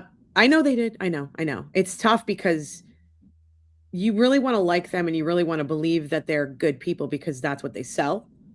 And I think that they're not bad people, but I do think that they are constantly worried about making money. They're enterprising entrepreneurs who have taken shortcuts in order to make money. That is what shows like that do. Some of us take fewer shortcuts and we make far less money. So maybe we could learn a thing or two from the shortcut taking. Well, I'm going to go ahead and plagiarize the other Mary B's comment. Like I said this myself, but she said Plevin is in the picture, but ghosts don't show up in pictures. Ooh, burn, sick burn. Zing. Go back and haunt your mom's basement, Plevin. I don't even know why we call him Plevin. I have no idea why that name. I know why, because he it was Will. He was on Alive. This is what Jimmy explained this to me. I think it was me. Maybe it was another stream that I saw. Plevin was on some sort of stream with Will the Glarer, and he was trying to act like he didn't know who Will the Glarer was, so he called him Bill. And so Will the Glarer started calling him Plevin. Oh, I see. Now I get it. Oh, Shauna the Golf. Yeah, Shauna the Golf complained about that. He called you Bill. Yeah. Julie. And nobody understood it because he just kept saying, he called you Bill. Like it was a big fucking deal. And nobody understood it. I think that's my favorite thing on Twitter when people don't like me, they call me Becky. And I'm like, literally what my aunts and uncles still call me to this day. That's what my family calls me Melly, which I ain't hurting my feelings, friend. I'm sure everybody's going to start calling me Melly because of that. I think Ellen calls me Melly because she knows I hate it. But KMA Crime, thanks for being a member for 3 months. We love it. Nothing in life is free. Help support the girls. Yes, please. While you're here Julie right now, support the girls. Support the girls. And my tribal tattoo. Go ahead and like the video while you're here. That helps us out a lot. I think we are probably over 100 likes at this point, which means I'm probably going to have to drop some Higgy. I did pull up the text messages between Higgy and Karen, so we can play with that a little bit. Okay. I hate that we've set up a system that requires all of us to crowdsource our income. I don't. GZen or GZen. I've worked in public radio forever. Like, I don't hate it at all. That's literally I've been freelance. Invented it. It's fine. I've been freelance the entirety of my adult career life. So you're actually doing it. You're actually pushing back against corporate takeover when you're doing that. Because somebody like me or Mel, like, you'll never see us on like a streaming service unless we're like in something being interviewed, but you'll never see our show somewhere that corporations are backing us. We're just too small. We're just too niche. We don't make that, we won't bring that big of an audience. We don't have 7 million TikTok followers or whatever. But one thing you can do is support independent people like us here and say to the corporation, see, we'd rather give our money over here. That's how public radio has been doing forever. So Shell or Shelly, I never know how to pronounce your name. Thanks for saying this. Mel, you're always looking for the good in everyone. I like that about you. You are. I do try to look for the good in everyone. And I also think it's the biggest power, biggest Achilles heel, I think. Oh, for sure. Because of the shit that I've been through in my life, I do believe that people can change. And so I give them a lot of grace because of that. So let's see. The level of cognitive dissonance in the O'Keefe family should be a psych case study for college PhD students. Moofy Loop said. Let's see. I really, really want a Higgy rant telling Justin to clean up his act. Everybody wants Higgy to talk to Justin. That's so funny. Justin, my boy. Justin, my brother. Brother. This is how you talk to ladies, Justin. The problem is you're not being assertive enough in your text. You're not being aggressive enough. You need to text more frequently. You need to ask a lot of questions, Justin. You need to have more need. For instance, are you serious or are you messing with me? Are you serious, Karen, or are you messing with me? That's a good place to start, Justin. Karen, why do you think I'm hot? How long have you thought I was hot? How long have you thought that, Karen? Justin. It's called being a dad, not babysitting, Justin. And Justin, don't let her get away with it. Make sure you say, you didn't answer the question, Karen. You didn't answer the question, Karen. Well, what makes you think I'm hot, Karen? Well. Higgy's texts are like tweets where people like think that because they asked you a question, you're obligated to respond. Like, this is a voluntary publishing service, my friend. Can we talk about the speaking of, we talk about the Kelsey Fitzsimmons hearing? Yes, we have, let me just make sure I got everything here. We have 2 things left to talk about. Kelsey Fitzsimmons, which I went through yesterday in depth, but we're going to talk quickly about your reactions to the hearing that happened yesterday. I have some clips if you want me to play them. And then we'll talk about the final charges with the Aiden Carney trial or hearing. Judge Karp, Kelsey Fitzsimmons judge in the Kelsey Fitzsimmons case. Absolutely love him. And it's cemented for me forever when he raised the issue of her, I don't know if it's an ankle monitor, but the device she has to wear for her location, that he was very concerned about jurors seeing her with it inside the courtroom or outside the courtroom. That is so forward thinking. A lot of judges don't give a shit if defendants have to show up in their prison oranges or wearing their whatever. But this judge understands how prejudicial that is and was proactively protecting her rights to a fair trial when he did that. And I'm like, even if he makes bad decisions, I know it's called a scram, but I just don't know what that means. I know it's an ankle monitor. Is that what this is? AM from No, the scram device is the breathalyzer. No, I thought they said, okay. Well, anyway, but he was just very concerned that they would see it. And I love a judge that proactively looks out for people's rights, as the judge did in the Corey Richards case. Loved him too. Yep. But this judge is great. And I think that essentially what happened in this hearing, the big event, was that Kelsey Fitzsimmons waived her right to a jury trial and decided that she wanted a bench trial, which I think is a very good call in this case, given my own. I mean, the particular crime here has nothing to do with her and Justin's relationship, although it does. Yep. Both sides want to bring it in, but don't want to bring it in. It's like Mhm. shield and sword for both of them. This case is literally about whether or not she intended to hurt Noonan by raising that gun and allegedly pointing it. That's what the case is about. And if you get a jury that is inclined to think like, well, if I did that, even if I was trying to kill myself, I would be shot too. Like, I have often thought that, like, if a different person is just holding a gun, they're shot, and that cop is never even looked at and no questions are ever asked. And I think that a jury might be inclined to just be going with that. So I think the bench trial, she has a better shot, especially with such a fair-minded judge. But For of sure. course, the Commonwealth suddenly has concerns about this judge not being there's an appearance of a conflict, Judge. appearance There's on an social appearance. media, and the judge is like, I'm not on social media, I don't look at it, and this is exactly why. The law girls got a shout out in court yesterday by Bradel. They were in court. So they're going to get an influx, which is nice for them. I love that. Yeah, the conflict was weak as fucking, it was very weak sauce.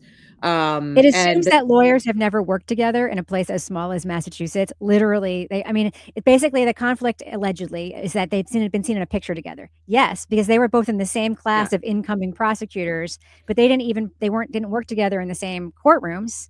They weren't office mates together, but they did appear against each other in courtrooms as prosecutors and defense attorneys. And it was like, we're respectful and we like each other and we're respectful, but it's a professional relationship. And at one point it's like, I want Bradel to turn to this comment and be like, well, we've worked together across each other in courtrooms too. Like, I wanted to be like, yeah, I've tried you were a in judge, front would of it this be a judge conflict? before. Exactly. Yeah. So that was really ridiculous. And then the other ridiculous thing, the thing where I was like, are you really saying this out of your mouth, whole Commonwealth? The woman who was there for the Commonwealth, I don't have her, I can't think of her name right off the top of my head. Wait, I have it. The lady lawyer, otherwise known as a lawyer. The lady lawyer. Let's see. Prosecution. Oh, Marina Moriarty. I'm guessing it's Moriarty, but it's Moriarty. And then Paul F. Tucker, which could get really confusing. Paul Fucker. She got up and was like, oh, hey, by the way, Judge, on Friday, over the weekend, we submitted these papers, 82 has been submitted to you because on Friday, Justin Alain handed over all of his text messages between him and Kelsey on the day of the shooting to us. And we think that they're pertinent because she seems real angry with him. And that goes to her state of mind. And our theory is that because of these text messages, because she was so angry with Justin, that when she was upstairs with Noonan and she knew Justin was in the house, she was like, get him away from me. Don't let him come anywhere near me. And because of that, she shot Noonan. And the judge was like, make fucking sense. And Bradel was like, I don't think so. And the judge was like, Mr. Bradel, I think these texts actually help your client. Yeah. He was like, oh, I agree, Judge, but we don't want to let them open the door. This was a good argument, I thought. We don't want to let them open the door because if they open the door about her relationship with Justin, they're going to try to go back to like 2015, 17 and go into all of her ex-boyfriends. I saw this happen in the Veronica Rodriguez case. But then the judge rightly said, you are the one who opened that door by wanting to bring in Justin's employment records and Justin's stuff. This is why I say both sides want to use it, and they also know it's dangerous. Testify. Justin is going to testify. I know. The problem. Well, he's on the witness list. Doesn't mean he's going to testify, but he's on the witness list. He's on the witness list. But the thing is, like, Justin is the one who kicked this day off. Did you listen to the 911 calls? Yes. Okay, so you listened to the first call that happened between Lieutenant. I can't think of his name right now. The one where he was like, he and his sister was talking for him because little Justin can't have anyone, needs to have the women in his life speak for him.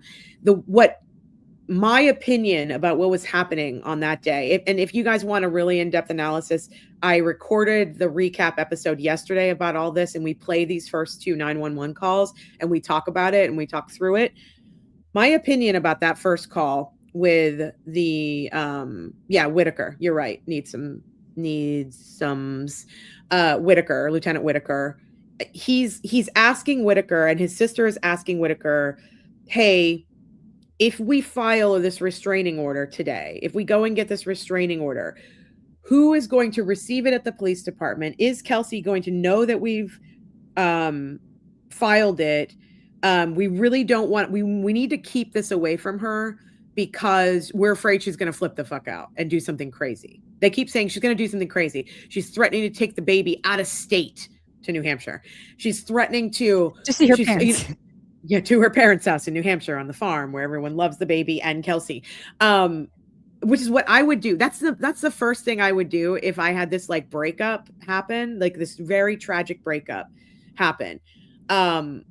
Anyway, and so he's on this 911 call and his sister is like, we really are serious about this. She cannot know that we're doing this. We are very afraid of what she's going to do and she can't find out. And he's like, oh, no. We've they taken know measures. how to weaponize the system because they are part of the system. Yes. The family is involved with the legal system. They run a nonprofit that helps people navigate the legal system. They know all of these people. They know exactly the words to say, just like when you hear Kate Peters stand up in a courtroom pro se, thinking she knows all the right words to say, all the trigger words, just like when you have a pain in the ass employee who goes to HR and their performance is poor, but they're like, I'm a victim of workplace bullying and microaggressions. Like they know the words to say to get the protections they need to get what they want. I'm not saying that everyone who complains about that is a pain in the ass employee. That I'm not saying that any of my employees have done that.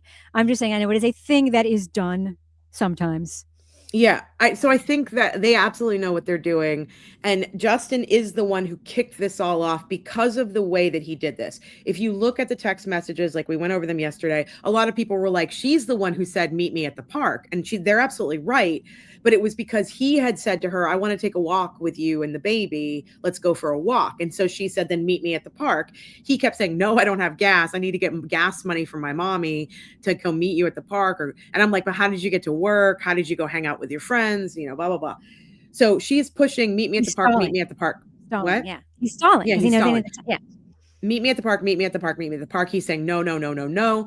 And then finally, she texts him. There's a lot of revealing things in the text messages. She texts him and she says, well, like I just got off the phone with you. You said you were on your way to North Andover. Your mom gave you gas money. You were meeting me at the park. Where are you? So he did it outside of text because he knew that it was going to be in writing. He knew that somebody was going to see his text messages.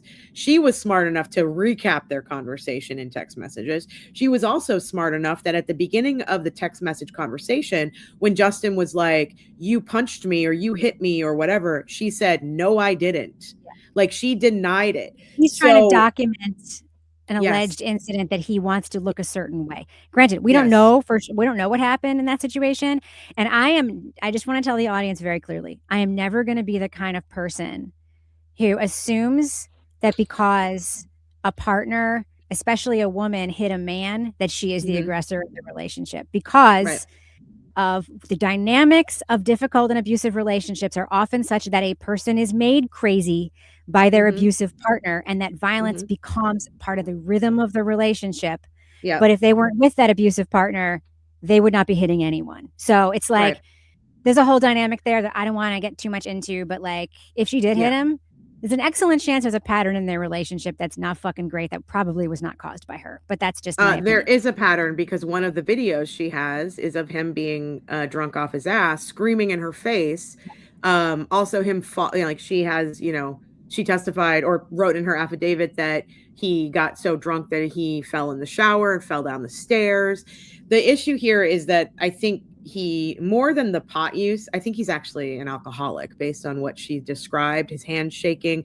He said that he needed to drink cooking wine at the firehouse to keep his hands from shaking. That means he's dependent on alcohol. Yeah. So there's a lot there. He knew what he was doing. He was trying to put this all in writing, and she knew that she needed to put her own stuff in writing. Why is there cooking wine at the firehouse? They're making beef bourguignon at the firehouse? No, they're making bolognese. They're making red sauce. Come on. No, I know. It's just very funny. And today we're going to be having chicken and potatoes braised in duck fat at the firehouse. I do. One of my favorite, not influencer. Oh, I know the fireman cook guy. I love that guy. I love that guy. I love to watch him make these gigantic meals for the guys and the women. But so all of this happened, And he is the catalyst for what happened that day, because he went and just to remind everybody that didn't listen to the stream yesterday, in Massachusetts, you can file ex parte for a 209A, which is a restraining order, which means no one has to be there with you. And it exists as a temporary restraining order. So it exists. It is a thing now, whether what you're saying is true or not. Right. And it never goes in front of a judge before you get it. So by the time the restraining order happens and they're busting into her house and they're telling her in the span of a minute, Justin took a restraining order out against you. We are taking your baby and handing it to Justin, who is also here, by the way. And he shouldn't have been there. And you're losing your job, and your baby's 4 months old and still breastfeeding, and we're, taking that from you.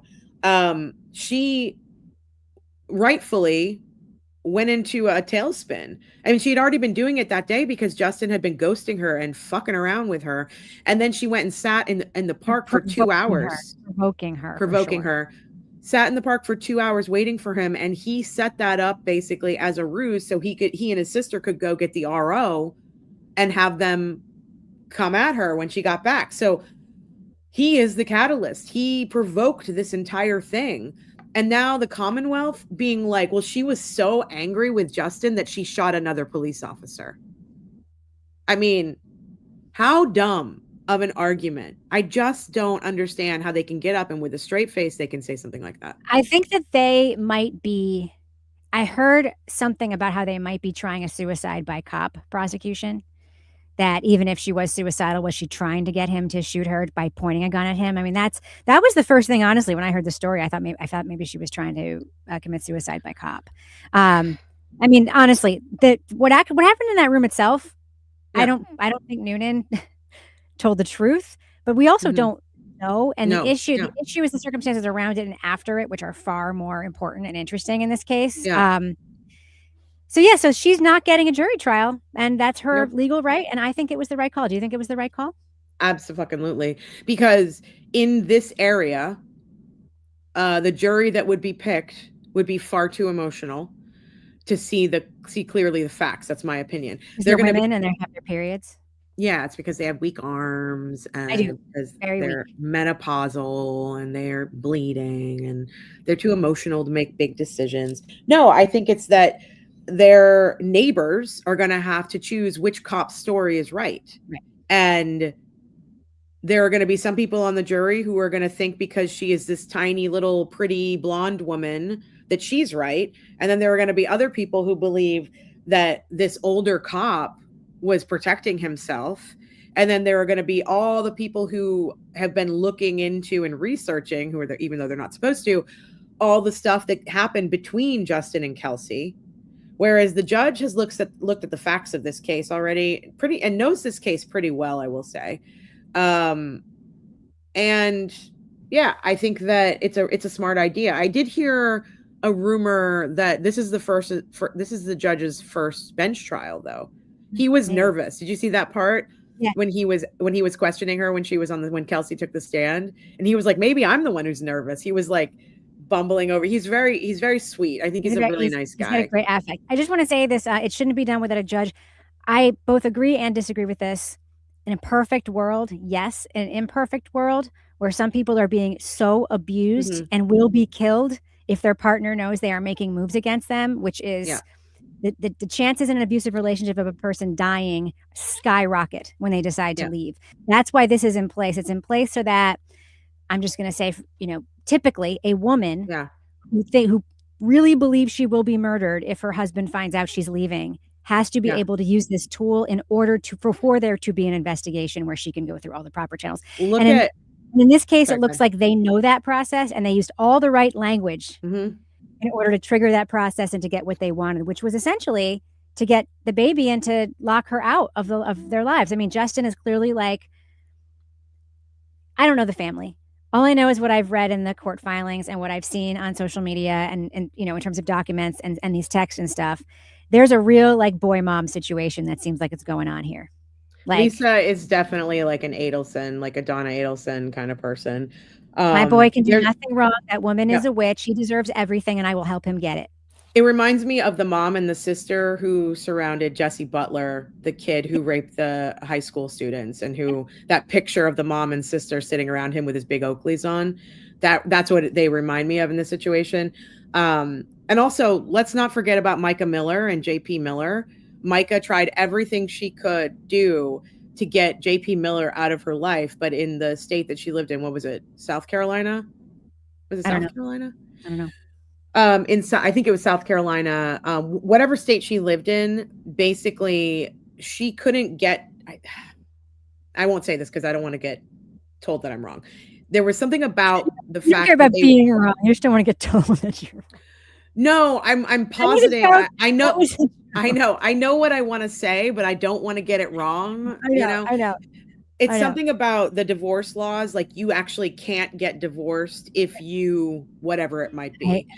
You can't have a restraining order against your spouse, something like that.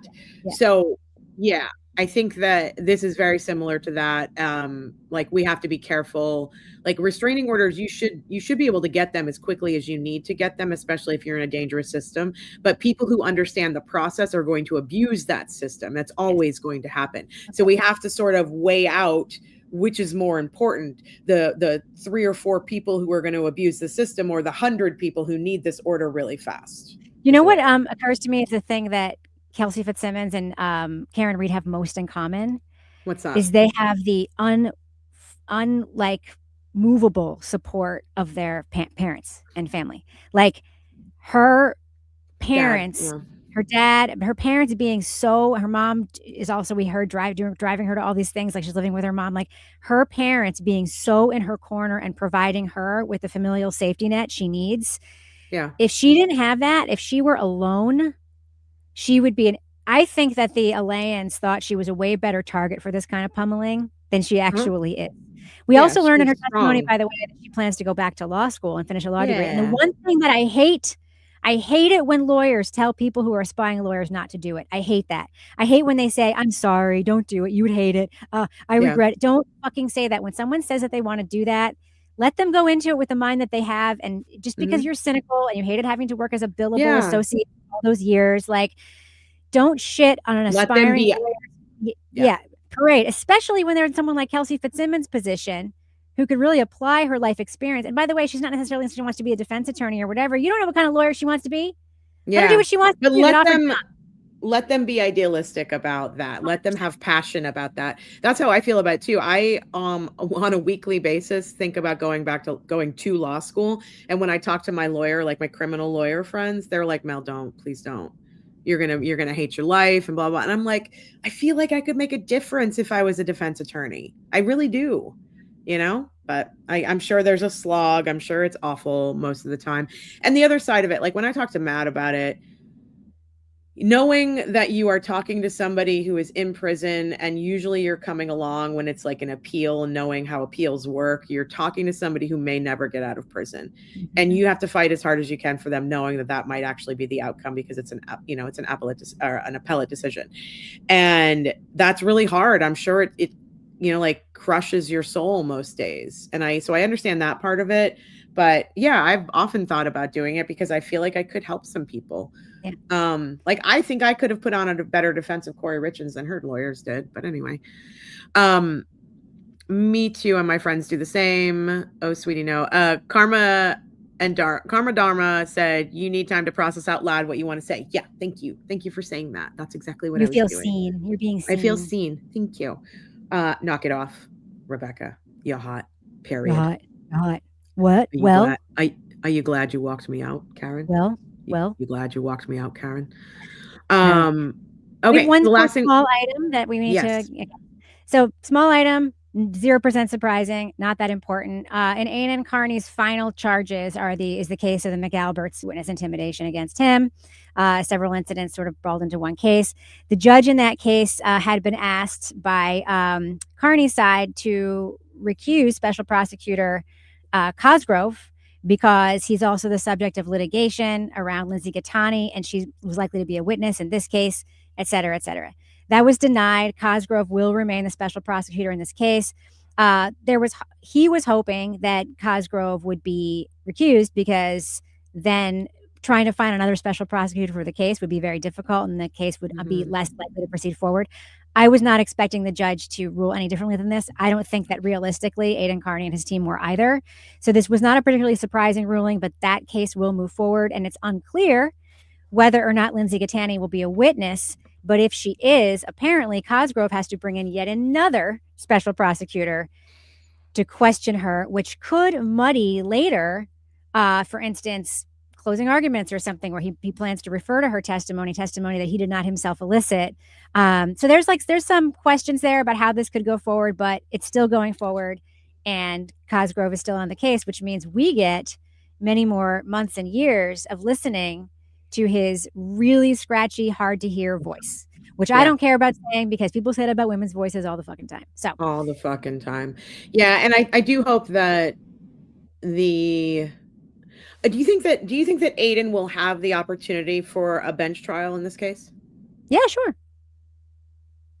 Do you think that a bench trial would be better for him as well? I think it depends on the judge. I really do. I mean, I think that the bench people only choose bench trials when they feel really confident that their judge, they have a better shot. And I don't know if they feel that way about this judge. This judge seems honestly fine to me. Like, this is not like an offensive judge. No.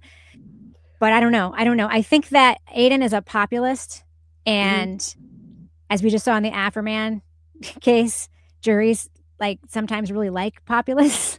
Yeah. So it's hard to know. I mean, it's funny when I mention his name to people who aren't really, I get the grossest puss. Like, people are like, ew. Yeah. Like people who only know him from the coverage of him, and from, I know people who have friends that he's written about and who say that he destroyed their friends' lives and stuff. So he has a shitty reputation as well as having a beloved reputation. So it really is a gamble with a jury. You never know who you're going to get. You might get a bunch of people who are like, I don't know who he is. They might, whether or not that's true or not, who knows? But yeah, I don't think, I don't know. I don't know what they're thinking. And I don't know. But at this point, if it were me, I probably, I don't know. I think a jury is really taking a risk with all the passion that's been in. I mean, I don't know, in Massachusetts, I can't imagine there's really anyone who isn't aware of who Turtleboy is after 4 years of this case. And him being all over, Karen being all over, like getting recognized when she's walking in the Seaport, Alan Jackson, like, it's a national, worldwide story. And I imagine in Massachusetts, people absolutely, I mean, like you're saying, you talking to people who aren't like true crime people, and you just mention his name and everyone already knows who he is. Yes, but everybody in my social circle and my professional circles are news consumers. Like, half of the world does not consume news of any kind. And if you say something like that, they may say they heard someone say something about it, but that they don't know what it means. Like, a huge portion of the population does not engage with news, with media other than entertainment, with anything related to politics. And they literally, if they hear something small, they'll be like, that must be true because my sister said it or whatever, but I don't really know. Like, so I think that we tend to, because we are consumers of information, we assume other people are, but that really isn't how the world is. And I would imagine that the jury that Aidan's side would seek would be, well, of course, they'd want people who knew him and liked him, but assuming that they'd get as many people off the jury as they can with strikes, they would also probably benefit from having non-media consumers, because they wouldn't have heard anything either way, and they could just make a more of a solid, like, First Amendment defense and appeal to people's sense of civic righteousness and populism. So, yeah. Anyway, well, it'll be interesting to see what happens. I don't know. When is the trial supposed to happen? It's coming up, isn't it? Like next fall. It's going to be like, I thought it was no, fall. sorry, it's going to be March. No, you're right. It's actually coming up soonish, but they're talking about pushing it back. There's been a lot of conversation when this trial is going to be. Right now, I think it's slated for the fall. Let me check it out. I think it's slated for like the fall of 26 right now. I could be wrong.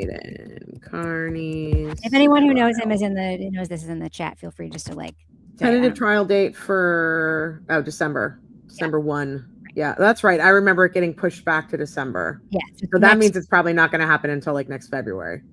Yes. And, I think that, well, it's supposed to happen next December. That would be before a new ADA election. I think I can't imagine that a newly elected ADA even in the first 2 weeks in January is going to suddenly stop a bunch of prosecutions from happening. Like, that's not typically what they do. There's usually a period of time there. They're not going to immediately be like, as you said, people take office and they realize how much boring shit they have to do, and they have to do that first. So, so right now it's slated for the end of the year. We'll see. The pretrial hearings are moving on, and I'm sure that there'll be more tricks up folks' sleeves to try to get. Could we get Adam Deitch on the show? I would love that. We should try. I would love that. We have a lot of viewers who live in that part of the world, and I think that, maybe he. Good morning. I would love. Good morning. No, my Siri just started talking to me. Okay, your Siri is an Adam Deitch fan, is what's going on. Jeez. She was like, "Good morning. Hey, I love Adam Deitch. Hey, girl." I think that would be amazing. I would love to talk to him. I don't know what he'd be able to tell us, because we wouldn't be able really to talk to him. I wouldn't ask him about that. I would want to know what his goals, campaign promises are, what his goals are, what he sees as problematic. You don't have to say the words Karen Reed in order for him to be, I think, revelatory about how he's going to approach the job. Because I believe he will be elected. I think he will be elected. I do too. I believe he will be. And it much to Chris Albert's chagrin, because of the dirty liberals. Smoking gun. Smoking fucking gun. They hate me because I'm kind of conservative. I'm a little conservative. I just want to say the smoking gun thing is a prevalent disease on both sides of every argument in this thing. I did see somebody claim that there's a smoking gun in Michael Proctor's lack of GPS data that shows him ever going to 34 Fairview. We know Yuri Buchanan. No. If you read it more carefully, they're actually talking about Michael Proctor's GPS data. I thought it was Yuri Buchanan too, but it doesn't matter who it is. That's what it said. Because we know that he routinely turned off that device in his car every time he left the parking lot. Do know so that. It doesn't matter. I don't think GPS stuff on any one of those troopers' cars means dick, because lack of it. Yeah. They turned it off. Yeah. So. The only other thing that I had to say. Wait a minute. Becky, if you like this sweater, this is from Garnet Hill. And what you want to do is you want to go on eBay, where you can frequently find secondhand clothing, and put in Garnet Hill washable cashmere sweatshirt stripe. This is the washable cashmere sweatshirt from Garden Hill. It came in 2 stripe colors, blue and tan. I have them both. The first one I bought full price. The second one I got on eBay for like $20. So size up a little bit, because the washability does shrink it a little bit. And never, ever, ever just do cold water, hand wash, and then hang it to dry. I do that with all my cashmere. It works great. So that's where you can find it. I guarantee you'll be able to find one on eBay. Guarantee it. Audience, we love you, and we're very appreciative that you're here. Rebecca has to move on to other things. She's got other shows she's got to record and interviews. I'm interviewing a Netflix director about a documentary about microplastics that we watched last night and fertility. And it's fucking terrifying and really good. Although part of me is like, so what if the human population collapses? Like, you think the future creatures on this planet will cry for us the same way we're crying about the dinosaurs? Like, no. No. I have to record a little bit later this afternoon for a documentary as well. About we are going to reschedule with Emily C, and I will reschedule with Jimmy, because we got what did I say yesterday? I said I got rain checked. We got rain checked. Rain checked. Yep. Yes. Yep. Yeah, we'll probably do Emily C in 2 weeks. Quick housekeeping schedule wise. Rebecca, you're going to be gone for all of next week. Is that right? Yes. And if you need to, who knows? I could surprise show up sometime if something amazing happens. I just might be doing it from a place that you don't want to see, because it's going to be warm and sunny. Okay. Well, I will keep you all abreast. I love it. I love to say abreast, because I'm a lesbian. I will keep you all abreast of Rebecca. Put it in your pants, Mel. The possibility of listen, I had to listen to you talk about Judge Daddy and about David Yannetti and all these people. Yeah, we talked a long time about AFROMAN. Rewind. So you got to go back. Rewind, friend. We've been on this for a couple of hours. So the schedule for next week is this is what I decided based on what the chat told me they wanted. Most people said they wanted a recap every night of Kelsey, but a lot of people said they wanted me to go in for a couple of hours during the day. So I might end up doing that. I don't expect that this trial is going to last more than like 3-4 days, maybe 5 days at the most. To me, it's kind of a simple case, except for the fact that it's he said, she said, but it's like, there's not a lot to say here about the event that happened in that bedroom. The judge said something really smart. He said, as far as I'm concerned, it's all about what what happened in the bedroom. And they were like, yeah. So yes. Yeah, so Carby Barbie, that's what I'm talking about right now. My plan is to go into the court. I will probably on the first day of trial start in the morning streaming with court. But then I'll have to take a little bit of a break and then come back and sort of recap at the end of the day. So that's my plan. And hopefully there will be times where Rebecca might be able to jump in, but if she's not able to, I'm more than likely going to be going solo. So just, give me some grace. And that's look, there's one on eBay right there. Oh Jesus, she's still thinking about the sweater. I really want to help her find this sweater. It is one of my favorites. I wear this all the time. So that's all I have. Do you have anything else you want to add, Rebecca? Anything else you want to say here toward the end? No, but I am going to miss you. And don't like not text me about, do you want to hop on just because I'm away? I will tell you if I can't or don't want to, but I might want to jump in and show you Kevin's bathing suit in real time. Yes, please. Oh my God. Then you guys will all know that I'm not lying, that he has a giant dick. How do you know it's not the Irish curse? You don't know that. What was the Irish curse again? All potatoes, no meat. All potatoes, no meat. Because I could see the outline. Okay, I don't want to talk about it. Oh my God, I just had a flash of Kevin's penal area. Barbie wants to know if I'm interviewing Shauna Swan. I'm not, but Shauna Swan was the star of the documentary I watched, and she is honestly incredible. And I thought it was going to be very fringy and woohoo, and it's not. It's all hard science based, and it's so good. So good. Lots of stuff happening with Netflix. Hey, Rebecca, why'd you get my number and each out to me? Why'd you get my number and each You're out? hot because you're hot. Oh, are you lying right now? Why would I lying about that? Why would I lie about that? I got my Cape Codder here. By the way, that's what my drink is called. It's called a Cape Codder, not a sea breeze. I know, but I think it's also called a sea breeze. I call it a Sharon Temple. You call it a Sharon Temple. Sharon Temple. Sharon. Named after my mother-in-law, Sharon, for whom it's her favorite beverage. Sharon. I love my mother-in-law. I'm so lucky. I have the best mother-in-law on the planet. Love her. I love that for you. Are you happy you followed me out? And I don't usually I'm not like my mother-in-law hang out with me all the time. Whatever. We have our own text thread going about Karen Reed shit. It's fucking great. I love that. I love it when you tell me what your mother-in-law has to say about Karen Reed. My mother-in-law dips in and out of stuff. Yeah. And she'll be like, so what's the deal with that Trooper Proctor? And I'm like, buckle up, Sharon. I'm going to be texting with my thumbs for a really long time. Buckle up, Sharon. Sharon, pour yourself a Cape Codder and buckle up, friend. Get yourself a white sombrero, Karen. One of the reasons my mother-in-law is wonderful, I just want to give her a shout out, is that the minute Kevin and I got married, now keep in mind, Kevin got divorced and then we got together and we got married. And he comes from this family where nobody gets divorced. They're Irish Catholics from Western Massachusetts. And her only thing that she cared about the most was that Kevin was happy. And she embraced me from day one because he was happy. And she treated my kids like full-on grandkids from day one. I fucking love that. Bought them the same amount of gifts at Christmas that she bought Lily and her other grandkids, day one. And I know that couldn't have been either. There had to be some things about that were difficult. Kevin and his ex-wife were married for 14 years. And she was there for a really long time. And some of his family, even though we've been married longer than that now, they still think of me as the new one. So I get that that's hard. But she is an angel, and I loved his dad, and his dad died during COVID, and it was the most tragic thing that ever happened. I'm so lucky because I see people, including people in my friend circle, who have the worst fucking in-laws. So, well, I was just about to say, as somebody who grew up with a step parent whose grandparents on that side hated me as a 6-year-old, it's so nice that she treats your kids the same as she treats her other grandkids. Loves them because I was treated like shit by my step grandparents, and there were a lot of grandkids. So at Christmas time, they would force me to go to Maine, which is where my step grandparents were.